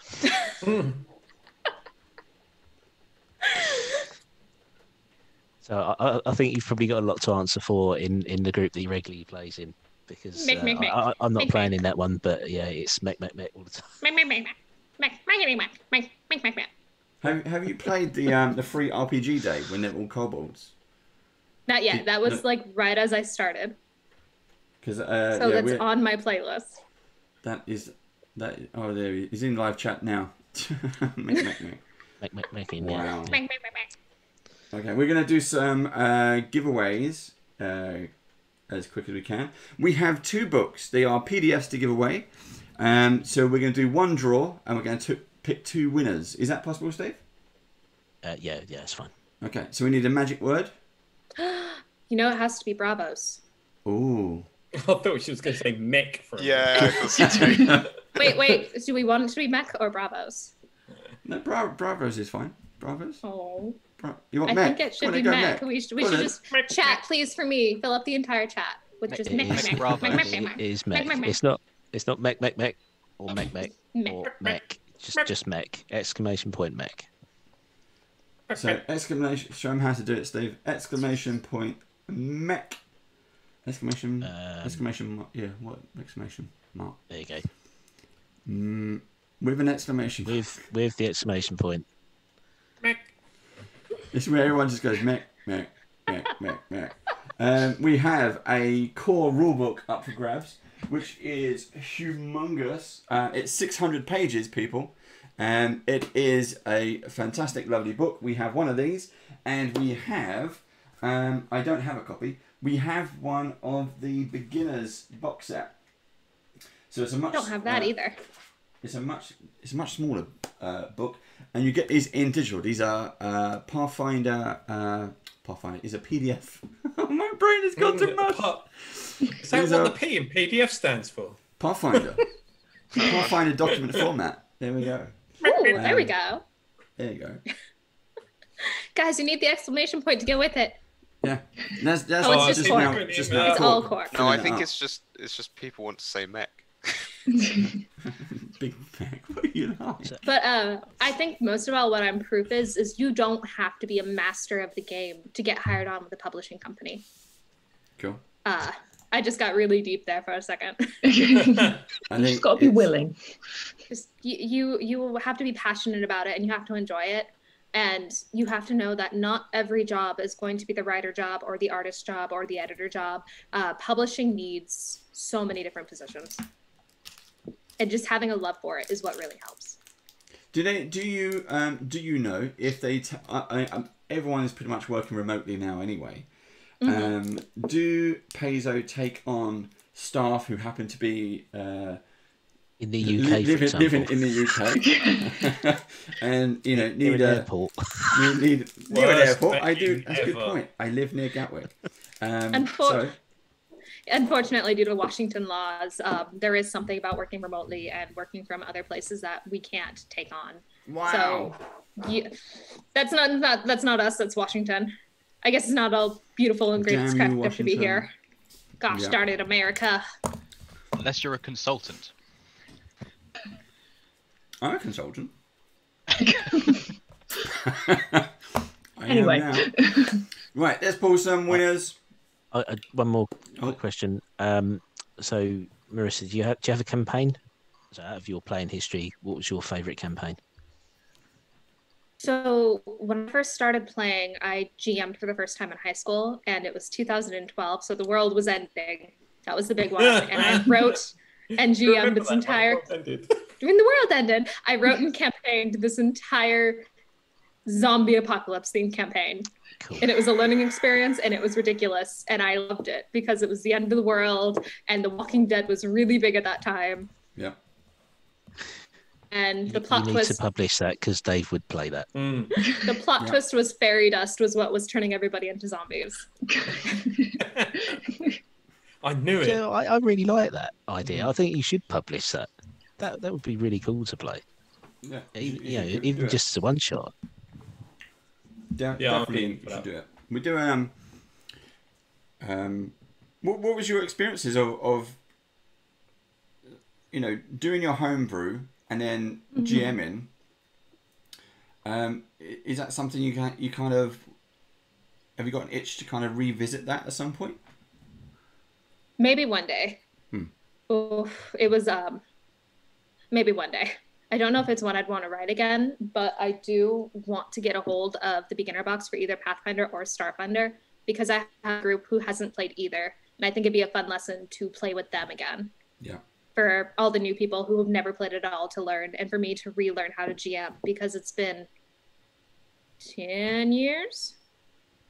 It's been a few years. Yeah, the quality as well. The quality of the PAIZO beginner boxes are very, very good. I've got the first edition beginner box of Pathfinder. Steve's got the Starfinder beginner box. Again, we're just, with everything that's going on in the world, it's just getting that new stock. So the second edition Pathfinder beginner box it just does not seem to have landed in the UK yet. So I'm still looking for it. And it's those pesky resellers on Amazon who are selling it for sort of double the price, which is not good. So we're still waiting, still want to get hold of one. If anyone in live chat who is in the UK, or if you're watching us on YouTube, let us know if you managed to get a copy in the UK, because I would love one. Right, can we pull a winner, Steve? Yeah, so what is this one for the beginner's box or the core It's a core rulebook. Let's do the beginner box. Okay, here we go. Cork won. What? So one of his mechs has registered. So Key Cork. I thought. Okay, let's re-roll that. Well, he can win it if he wants it, but if I tell you, he's gonna have to play it. So Cork, for everyone who's listening, Cork is from our Annihilation game. He's also our moderator. And he typed mech into chat a lot. I feel like that's cheating. Cork, are you cheating? Did he enter more times or something because of it? Are you cheating?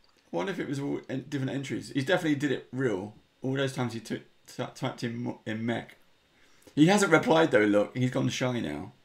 I don't know. It doesn't look like he did it. No, only in an example. He did example exclamation. That's what. No, yeah. He says he did. Unless he tagged it anyway. No, he didn't enter. But not but had recorded it. We'll roll it again. Go for it. Joy Division. Chav Hunter's circle. Chav Hunter can smell blood now. Yeah. Right. So Joy Division, you are the winner. The digital version of the beginner's box set. So please congratulations. Details. And core rulebook. And the core rulebook. That's cool. Chav Hunter. Well done, Chav Hunter. Oh God. We just ban Chav from entering anymore. Mike's complaining again. It basically, if there's something he can smell the blood in the water. Chav wins every single time. Nearly. He hasn't. Yeah, he hasn't actually won every single time, but he's definitely won the most. I think he wins once a week. He definitely wins once a month. Yeah, maybe every other week. And well, as the lottery says, you got to be in it to win it. Yep. If you don't enter, you ain't gonna win. Yep. I'm about to make it even worse on you guys. You do need a PAIZO.com account. Yes. So you need to go to PAIZO.com and register for a free PAIZO account. It's very easy to do. Just you need your email address, password. That's it, and then you get access to it. It will be dumped into your account, and you can download it from there. Very easy. So we need the PAIZO.com account details. Normally we collect people's email addresses, but if you give us your account details, I think that's what we need to pass on. It's pass it to whoever you need to pass it to in the Badgers, and then the Badgers will pass it to us. Yep. Cool. Nice and easy. Now, we left you guys in the chamber with a bunch of dead trolls and some leftover body parts of ogres that have been torn limb from limb. Now we've got some backstory to do. Yeah. What would you like to do now? Whoa, a second to get back into character. We need to check the room, yes? Yes, yeah. Well, why don't you have a little search around? I'll make sure that Ilana is okay. Rupp seems to have disappeared. Maybe you'd want to go find him. I'll go look for Rupp. I will go look for Rupp. Master Rupp, where are you? I'll check out the room. Okay. Elena. Can you do a perception check for me as you're gonna search around the room? Yeah. Just have a look around. That's fine. That is a 30. Okay. Yeah, that's pretty cool. Right. Elias, over to you while everyone is doing something, and Tolkis walks out to go back in the first room. Was it? Yep. To find Rupp. Yep. We didn't open any doors, did we? No, just Only the one we from came the small through. room to the big room. Yeah, we just crawled through the crawl space. Okay. Yeah, I'll be in this room. Playing with a coin. As you said, coin. Yeah. Okay, thanks. So, Alana, you've mentioned a couple of times now about being in a nightmare or a dream, and Rupp acts particularly more weird than usual around you. What's going on? I mean, what else would you expect it to be when you fall asleep in an inn in Absalon and wake up in the middle of the woods? But you have the same surname. It's almost like you're connected somehow. Can I make a perception check? Do perhaps. I think she's trying to conceal the truth or something? Maybe not tell me everything. It's a 31 for my perception check. It's not that she's concealing it, but it's not her place to tell. It's not her story. It's yes, if this is all real, then yes, we're related, and I'm fairly sure that's my uncle, but that's not your business. Oh, where is Rupp? And I'm going to also make a brief escape and exit and go looking for him. This is not comfortable. Okay, you find Rupp in the other room. I'll follow. With me. Yelena, while searching around, you do find some bits and pieces. Okay. You find a small kind of a broken open wooden box. It's kind of made of slats and things. There's a stack of bits and pieces in there. You find, and I'll list them out with just price order. You find a cracked emerald worth 400 gold pieces. Yep. You find a bent gold comb. And the comb itself is in the shape of a behir. Behir.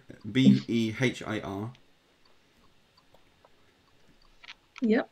And it has tiny pearls for eyes. You kind of estimate the comb is worth probably around 850 gold pieces. Ooh. And you also find a pair of lacy pink gloves. Okay. Yeah. And which are very clean and smell of lilac. Okay. Slightly weird. I'll pick them up anyway. Okie dokie. Over to everyone else who's disappeared in the other room. Harrison, I'm not sure what Harrison's doing. Or Harrison could be searching the room. Yeah, I'll be searching as well. Okay, that's fine. So, perception check for me. Yep. That is a 19. Okay. Ilana, over to you. I'm going to look for Rupp and speak to him in Halfling. Okay. And Hey, wig in Halfling. Are you who I think you are? If this is all real, this isn't some nightmare. My friends aren't here. I'm here by myself. Are you who I think you are? I think so, but you're a bit old for Alana.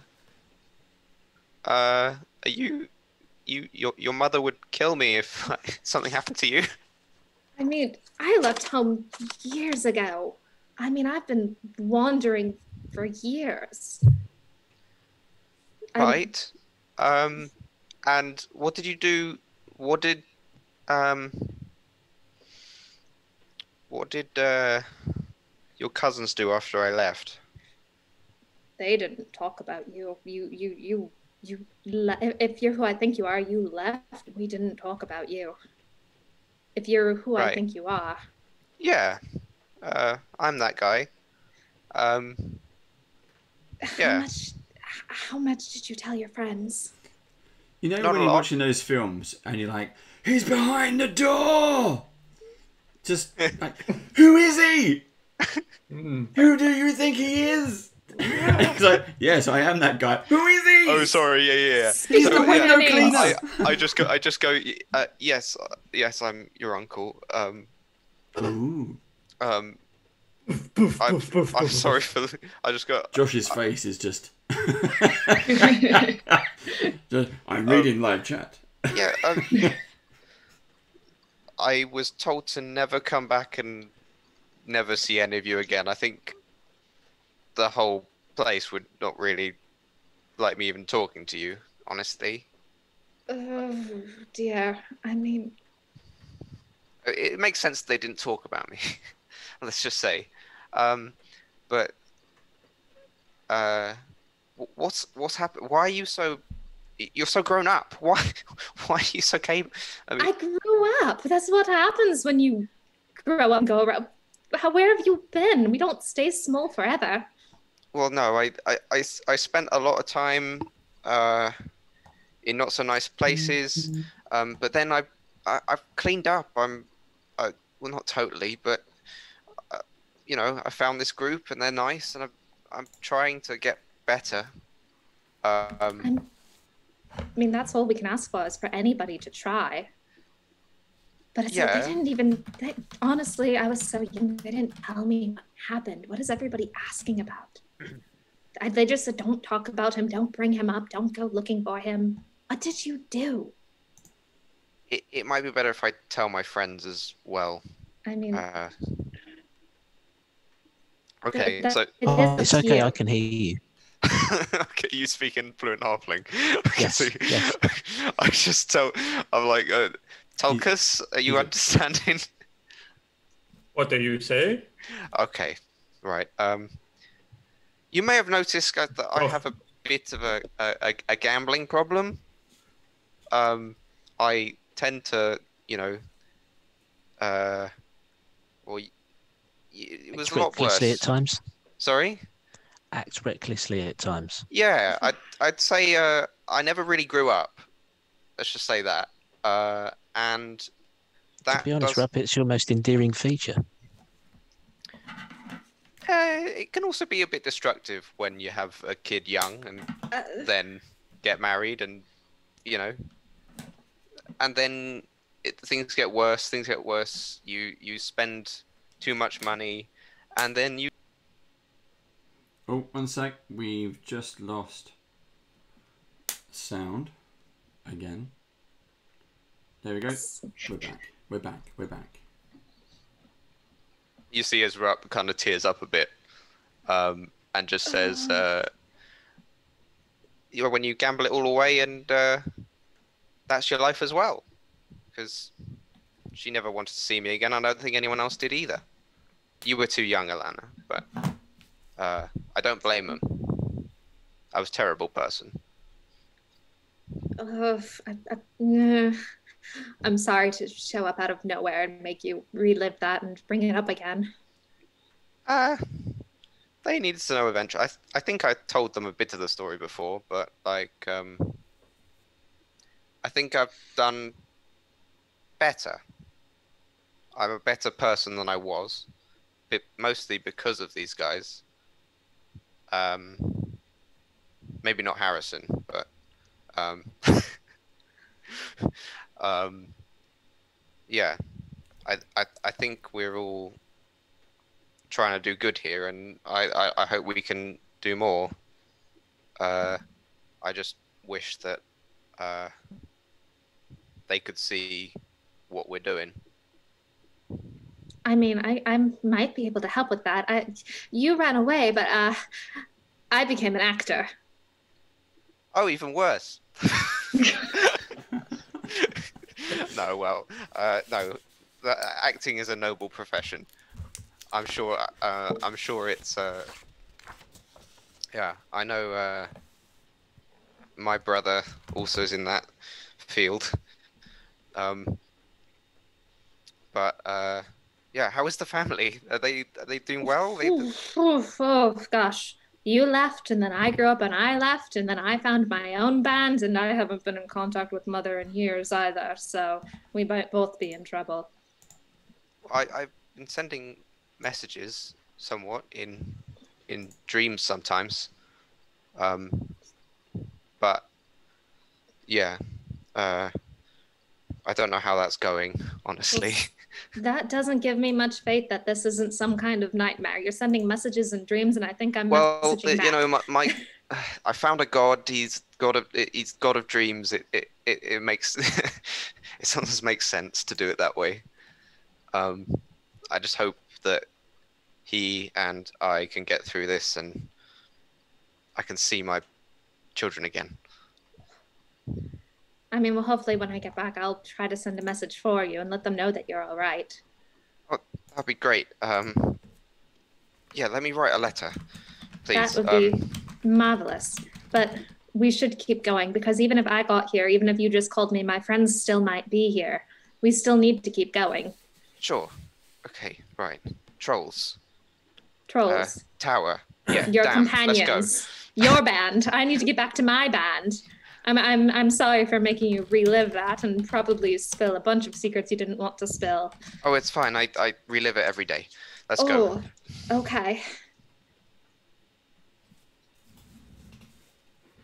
Okay, so you're in the main chamber, for example.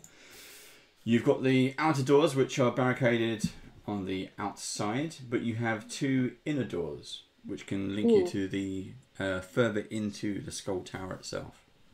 Before we open them up, because that's always a bad thing, I'm going to lift my staff and slam it on the ground and cast a level 3 heightened 3-action heal for everybody in the room, which will give everybody 24 points of health. Cool. Because I've done this a couple of times before, and this is never a good thing. Opening doors can be troublesome. Harrison gives a mighty roar. Go on, trying to be stealthy. Cool. Right. Who's gonna open the door? I'll do it. I'll do it. Oh. Tulkas. I will do it. Is it one door or two doors? Is it a double door or is it two separate single doors? Is it? It's two sets of doors. Okay. Which one are we opening? Which set? You got is set it on left the left, or right? set on the right. Yep. What is it we always say, Steve? Go left, is it? Go left, go left. Right. But is that the left on the screen left, or the left if you are facing the door, which is the screen right? Left if we're facing the door. So the left-hand door in the way we are facing, which is left of the way just we to give are facing. everyone a view on it. I can't actually move the screen, Steve, in Dungeon Fog. All I can do is move up the page. Yeah. If you're able to yep, that's cool. Zoom. Right, so from where the players were, you can see that space. There we go. We're just using a team marker so everyone can see it on screen. Everyone so huddle. You have a door on the left. Yeah, we're all standing very close on 1 5-foot square. Yeah. We just had a very emotional moment as a group hug. I don't know. All I heard was mick, mick, mick, mick, mick. Rupp, do you also speak Draconic? I didn't know you spent time in the Underdark. No. Ever. I've just heard it from Tolkus. He does it all the time. In my sleep. Right, yeah, so Tolkus will stride up to the left-hand door. Is it worth listening at, chaps, or did that already? Striding. Listen at the door. Rolls a 15 on the dice. Plus 15. Nice even 30. Listening at the door. Yep, you don't hear anything. Rupp. Yeah. I can't get. When you left, how old was Alana? Well, she was just a baby. And how long ago was that? Not long enough for it to be this size. What are you talking about? What year It's do you been think years. It is? What year do you think it is? It's 4720. Isn't it? No. Not even close. What year is it to you? It's I'm only 54. What? No. 4706. No. It's 4720. No. Oh no. Time travel doesn't. That's not real. What? I need. There are powerful magics going on at the moment. Rupp, what did you get yourself into? What did you get me into? I did nothing. Don't blame me, please. Not again. Don't go back and blame me. Mr. Elias. Yes. What did you guys get into? How much do you know about Thessalonian law? I'll admit, not much. I never stay anywhere long enough to learn the laws. I've probably broken quite a few. Well, it's a family trait. Thessalonian law, yeah, that's good. It's a family trait. I'm used to it now. These artifacts you see, like this dam, there's a bridge in Magnamar. There are others dotted around up there. There may be one in Absalom as well. They're old artifacts, and from what I can understand, they mark the boundaries of what used to be an ancient kingdom from tens of thousands of years ago called Thessalonia. And something seems to be awakening. There seems to be some power coming back to life. This is an ancient culture, and I know a few bits of information, probably as much as anyone in this continent, but they carried very powerful magics, powers that were based on the 7 deadly sins. You know, we found a Temple of Wrath, and this thing that Lucretia's been doing appears to be based around greed and envy. There seems to be powerful magic in this, and I'm not sure exactly what's going on, but these contracts that Lucretia had in Turtleback Ferry and what Zanisha was trying to do in Magnamar seems to be collecting energy or collecting this power and maybe trying to reawaken some of this Thessalonian artifacts or something. I don't know. Maybe what's happened here with the dam has pulled you back to Rupp because of this link. Maybe maybe there's something here that involves him. I don't know, but certainly powerful magics are afoot at the moment. Oh, that's not good at all. What can I, if that's what's going on, what can I do that doesn't, I guess, affect the timeline? If that's really what's happening. I mean, you're from the future, right? Do we have to say it like that? Yes, I guess. Wait, what do I do? What do I do? Do I come back at all? It's been a long time. I haven't talked to you in years. Nobody's. Okay. Right. I haven't talked to anybody in years. I mean, if what you're like the Runelords stories. Yeah. The Runelords they're stories. We've told them. They're the stories we tell as an acting troupe and around the fire. I mean, yes, the Runelords exist, but that's stories. Wait. They exist. Runelord Arkland. Well, No. I think I've said enough. If this is time travel, it means I need to stop talking to you. I need to go home. We need to keep going. We have to figure out what's going on, and I need to go home. We've not heard that name before. We've not heard Arkland. We've heard of Karzog. Karzog? No, Arkland. No. I'm not saying anything else now. I have to go. We need to keep going forward, and we have to figure out what's going on with the dam, and I need to go home, and I need to stop messing with the timeline, and I need to. Oh, Uncle Rupp, if you give me a letter, that means I'm gonna go home and I'm gonna pass it to your family 20-something years in the future. Well, that'd be pretty nice. I think. I mean, I hope we can get you back. I mean, we don't know if we can yet, so let's take it as it comes. That's a halfling way. I mean, what else can we do? Exactly. So let's just see when we get there. All right. Has the door been opened? Sounded more like a gun being loaded than a door being opened, but you get the gist. So you open the door, you step in. It is just an empty chamber beyond. It's quite messy and dirty inside, but just looks to be some kind of antechamber. And you see double doors on your left as you walk in, which is obviously going to take you outside. There's a single door in front of you. I was going to go with the other side, but okay, go that one. That's fine. Sorry. I won't. Yeah. So you have a door here, and you have double doors over there.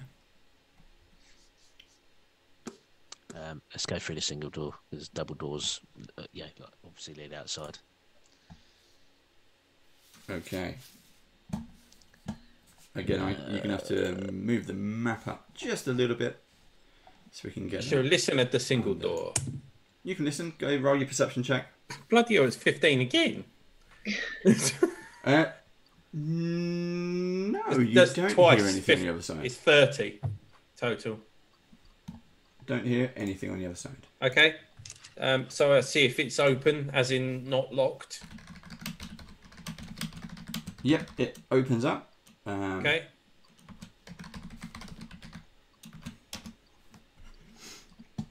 Open edge. So you step in.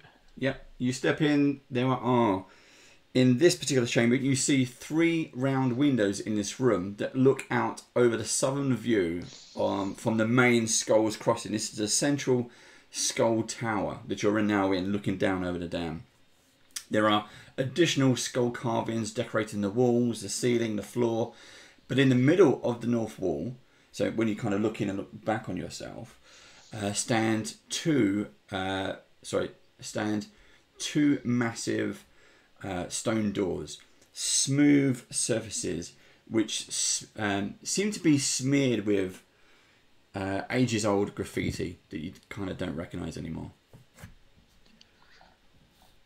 Is any of it legible that might point us in a direction, or is it just graffiti? It's just kinds of graffiti. There's lines over lines. You're not quite sure what it makes out at all.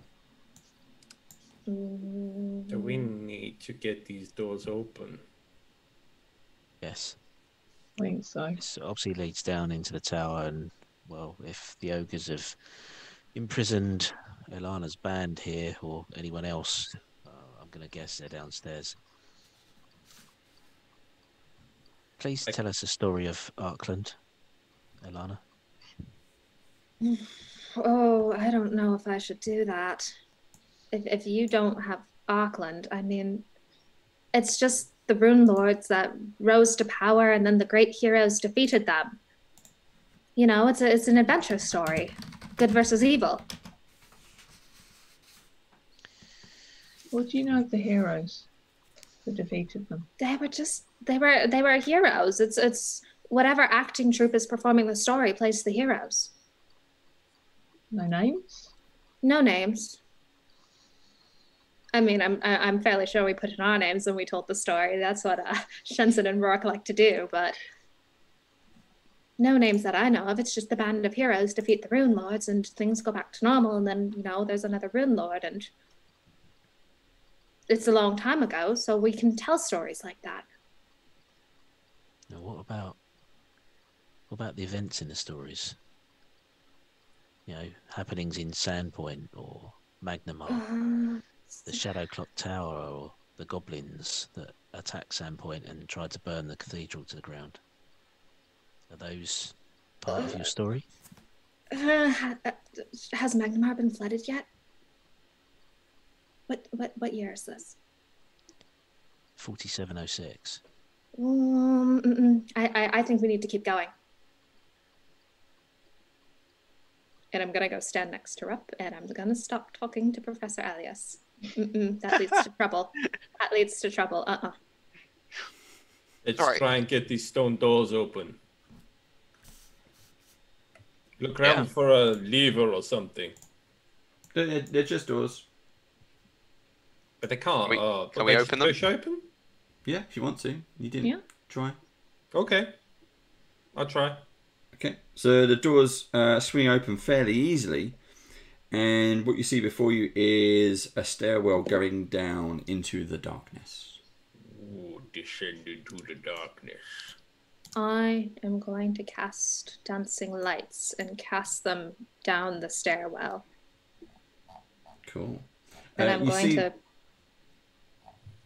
So you see the stairs, they go down maybe 20 steps, and then hook a corner, seem to go down again. So it's just you're going to go deeper into the dam itself if you go down these stairs. Do we hear rushing water like we're getting closer to the break? Yeah, if you go down the stairs, you can start let's to go hear down. Water. Ooh, I'm going to try not to run ahead. I'm still holding out hope that I wasn't the only one sent back. Yeah, I'll start going down the stairs. Yeah. Are we coming, guys? Come on. Okay, so you go into what appears to be, Steve has a new map for you, a cold, damp room that features a large pool in the middle of the floor. The edges seem to be caked with this pale yellow slime fungus. The surface of the pool bears a kind of a little bit of a film on top of it. Again, there are additional carvings of skulls decorate the walls here. To the south, there's a huge, quite impressive mound of skulls just stacked up, mostly from humanoids, which lies heaped against the far wall, where they partially block a large stone double door. Now, from where your position is, there's also doors on the left and the right hand side, and for our audience, I will put the map up on the screen there for you. What do we reckon? Double doors? Seems like they're trying to hide something. Yeah. Let's take a look. Let's go smash the skulls out of the way. If the skulls have been piled up, then maybe they're there to keep somebody inside. You know, if the ogres have trapped a party down here or people down, it makes sense that they've blocked the door from the outside to stop it from being opened. Start clearing the skulls out of the way of the double doors. Okay, so you start putting the skulls away. That's perfectly fine. You get the doors open, and inside, I'll just inside, you see. It's your mouse wheel. I know. I'm trying to. It I'm trying sounds to go like through. a duck. Quack, quack, quack. It's Inside, you see a quack, duck. quack. There's going to be a duck behind the door. Yeah. There is a duck behind the door. So inside is a narrow chamber that ends. So you can. There you go. Go through the door. The narrow chamber ends at two curved alcoves, one to the east, one to the west. Each alcove is enclosed by a dull iron portcullis. A winch next to each provides a way to raise or lower the gates. Beyond each portcullis, a circle of rooms glows with a faint green light on the floor. And inside the circle to the west is a pile of crimson ash. However, inside the circle to the east is curled up what appears to be a devil.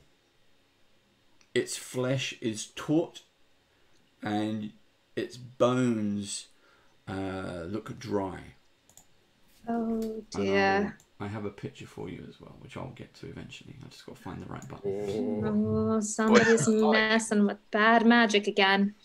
Or I guess before. There we go. So if you look at this on Twitch, you'll see what they can see on the other side. Elena, you mentioned the flooding of Magnamar.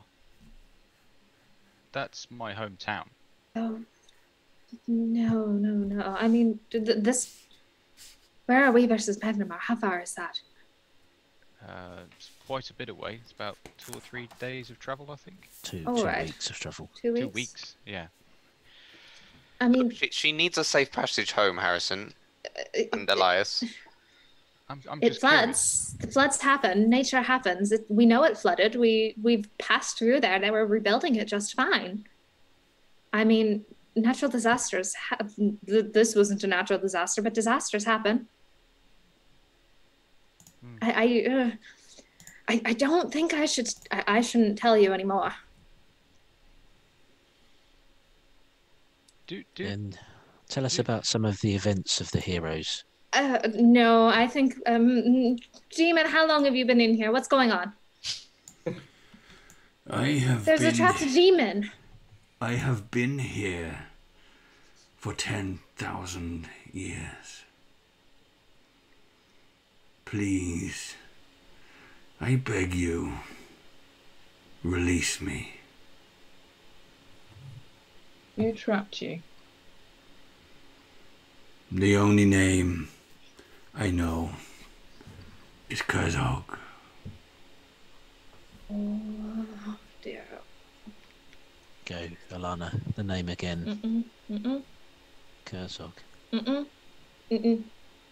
How does Ch03 tie in with Ackland? But this is a timeline to you. This is your history. This is our lives. The lives of your uncle. That I should not be messing with. How do you know that? I know in Ackland. It's a story. It's a story. It's a fairy tale. It's something we tell around the fire. It's something we tell around the stage. I need to go home. I need to go tell Uncle Rupp's family that he is fine. If you don't help us, you could be going back to tell them that he's dead. You know, this is history to you. You don't know that you being here isn't one of the key events that happens in this story. Yes, and what if I mess it up? What if I mess it up? What if I'm not supposed to be here at all? I can mess up a lot of things. You have to have faith. Mm-hmm. Your uncle, he was reckless, he was selfish, he was screwed up in his past. That's rather rude to say about Oh, your it's friend. fair. It's still rude and they shouldn't say it. Very fair. I'm afraid I Say don't do diplomacy. I only do efficiency. It's true. He screwed up in his past. I've screwed up in my past. We've been many things over the years, but you know, every step we take forward takes us towards something more important. And every step you take talking to me is one that we could be figuring out why there's a demon trapped under your dam. She's right, you know. Yes, okay. That's an undeniable truth. I accept that. But I need. There's something. There is a reason you've been sent back. It's not by chance. And if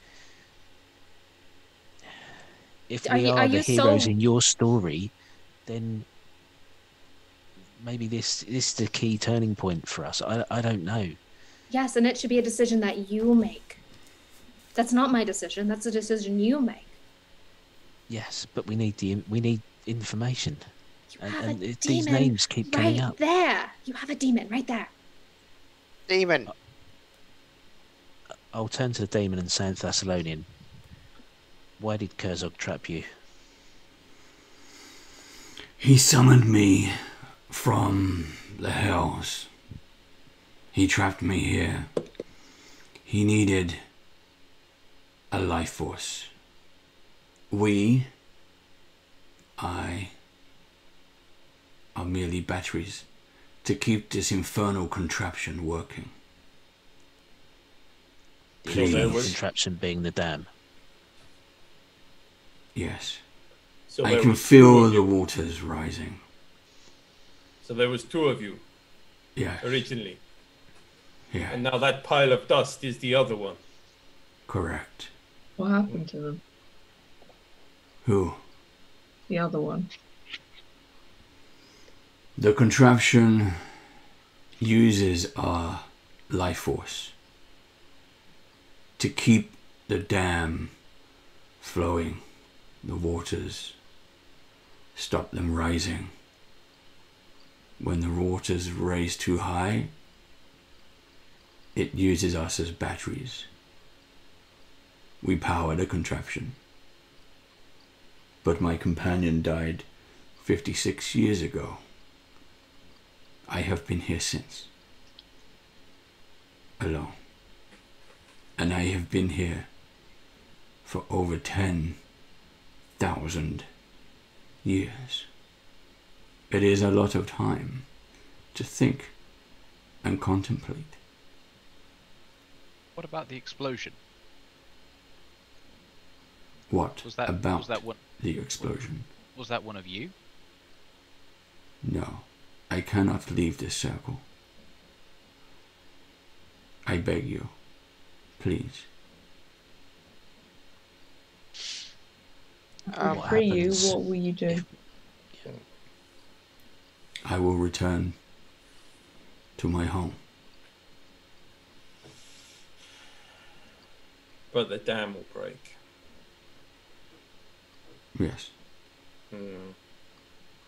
Yeah, but Tulpas, this isn't right. Yes. It doesn't matter that he's demon. This is cruel.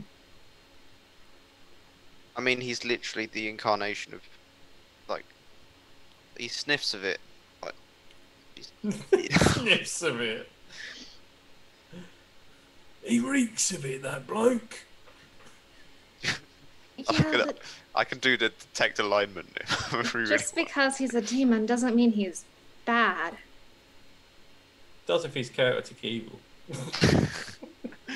It's literally bad. Most people would be chaotic evil after 10,000 years in the same place. Even if he's not evil, he's gonna be cranky. So, this is the decision we make. Destroy the dam, destroy Turtleback Ferry, flood Magnimar, and we make one of the events in Alana's story potentially come true. Potentially killing hundreds, if not thousands of people. So are we the heroes or the villains in the story? Demon's a demon, whatever way you look at it. And I'm a gnome, and you're a human. It doesn't mean we all act to our nature. I'm going... Is it any life force? I'm going to speak abyssal at the demon. Yes. Any life force. However, demons are powerful. If a being from this universe was to enter the chamber, your life force would be used up in one go. You would cease to exist. What about a different universe time? I do not know.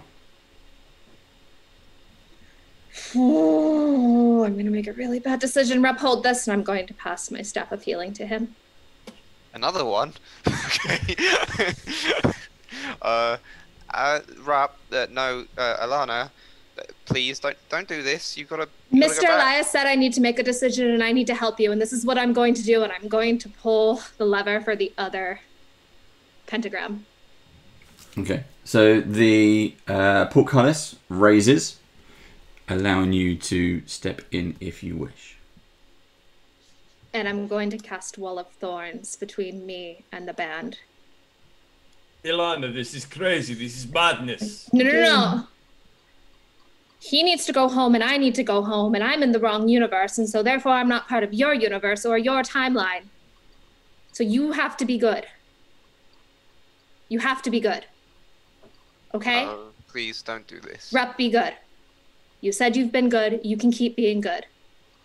Yeah, but you don't... This is crazy. Yes, you don't know what will happen. You may die. I never know what's going to happen when I do anything. Now that's the point, isn't it? I fought a dragon a few months ago.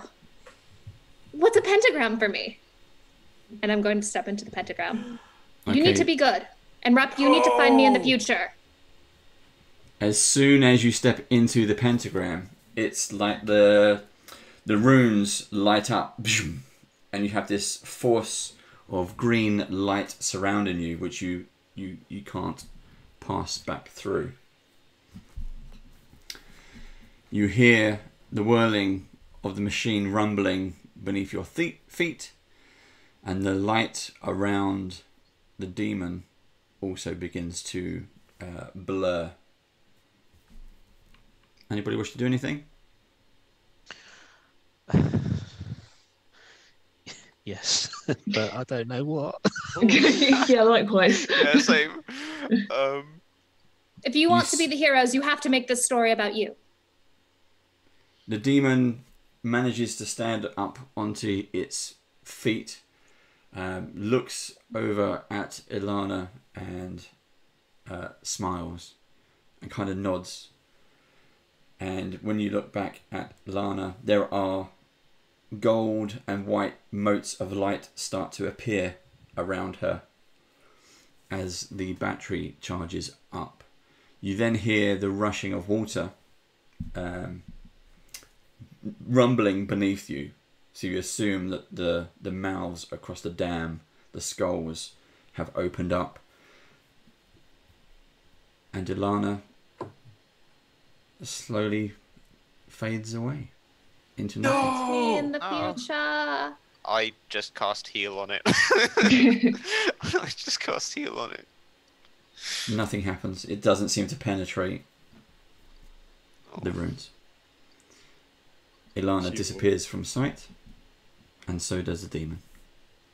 She was very brave. Maybe a bit foolhardy, but brave. She's definitely related to you, Rupp. Didn't ask you if I got the girl. You did get a healing staff, though. Yeah. Yeah, Rupp's just gonna take the last possession he's got of her and just weep, I think, on the ground. Elena will give him a hug. Yeah, Tokus will walk over to Rupp and put his hand on his shoulder. Say, there are brave ones in your family. That includes you. Gotta live up to what she's done now, Rupp. Okay. And then I just, like, break down a bit more, I think. Like... Izzy comes over and kind of nuzzles him as well. We will give them stories to talk about in her own time. She will be talking about you, but she won't know it. Well, yeah, I hope she knows it. Well, maybe she does now. She's gone back to her own timeline. She knows what she's talking about. Are there any windows out at the wall, Dave, that we can actually see the water going? You'd have to go back upstairs to Okay. look out the window, not in this section. So we will leave it there on a very different somber moment, especially for Rupp. Tokus will actually pick Rupp up and carry him for a bit. I don't know. I'm feeling pretty guilty. What, do you want me to carry you too? No, I can walk. I just feel like pushing Ilana to tell us the stories and reveal the future, and she's decided to walk into this flaming column of destruction rather than break the timeline. What has happened for a reason. Maybe, Elias, maybe next time you're swallowed, you don't go full emo. Maybe that'll be a step. It feels like we're being tested for something, and I don't know what. Salute Ilana. Not having a solution to the problem bugs the hell out of me. We'll get it. We don't have all the information yet. No. We just need to work harder. I just go to Tolkus while he's on his shoulder. I just go, I need to sleep. I need him to tell me what to do. I can't sleep on Rupp. Okay, Rupp goes to sleep. In my arms, like a little babe. And we will pick this up next week. Thank you very much to Marissa for joining us from Banner Bravos with the end of her character. That was the saddest ending we've ever had in an episode. At least you won the villain. Exactly, you didn't betray us. Rupp is there waiting. I'm going to kill her any moment. I'm going to kill her. Oh. Yes, you've made it into our little group of favourite guests who didn't try to kill us. It's an elite, very, very tiny group of guests. Very small group. I'm happy to traumatize, so you're welcome. I think Chris is actually. He's gone a little bit quiet. Then. Oh yeah, I don't know what to say. I'm like, yeah, I don't know what Rupp would say. It's like he'd just be shocked. That was cool. Thank you, Marissa. No problem. Yeah, it was very sweet as well. It was a sweet ending. I like that. Cool. Thank you everyone for watching us. Do check us out again this time next week. But also we'll be back tomorrow if you're watching this live. Friday, Badger Time, Badger Channel. You know what it is by now. For some more sci-fi Starfinder action as we take on the Steel Talon's lair. Thank you everybody. We're going to leave it there. We've overrun a little bit. So bye. Bye. Bye. Have a great weekend. See you tomorrow.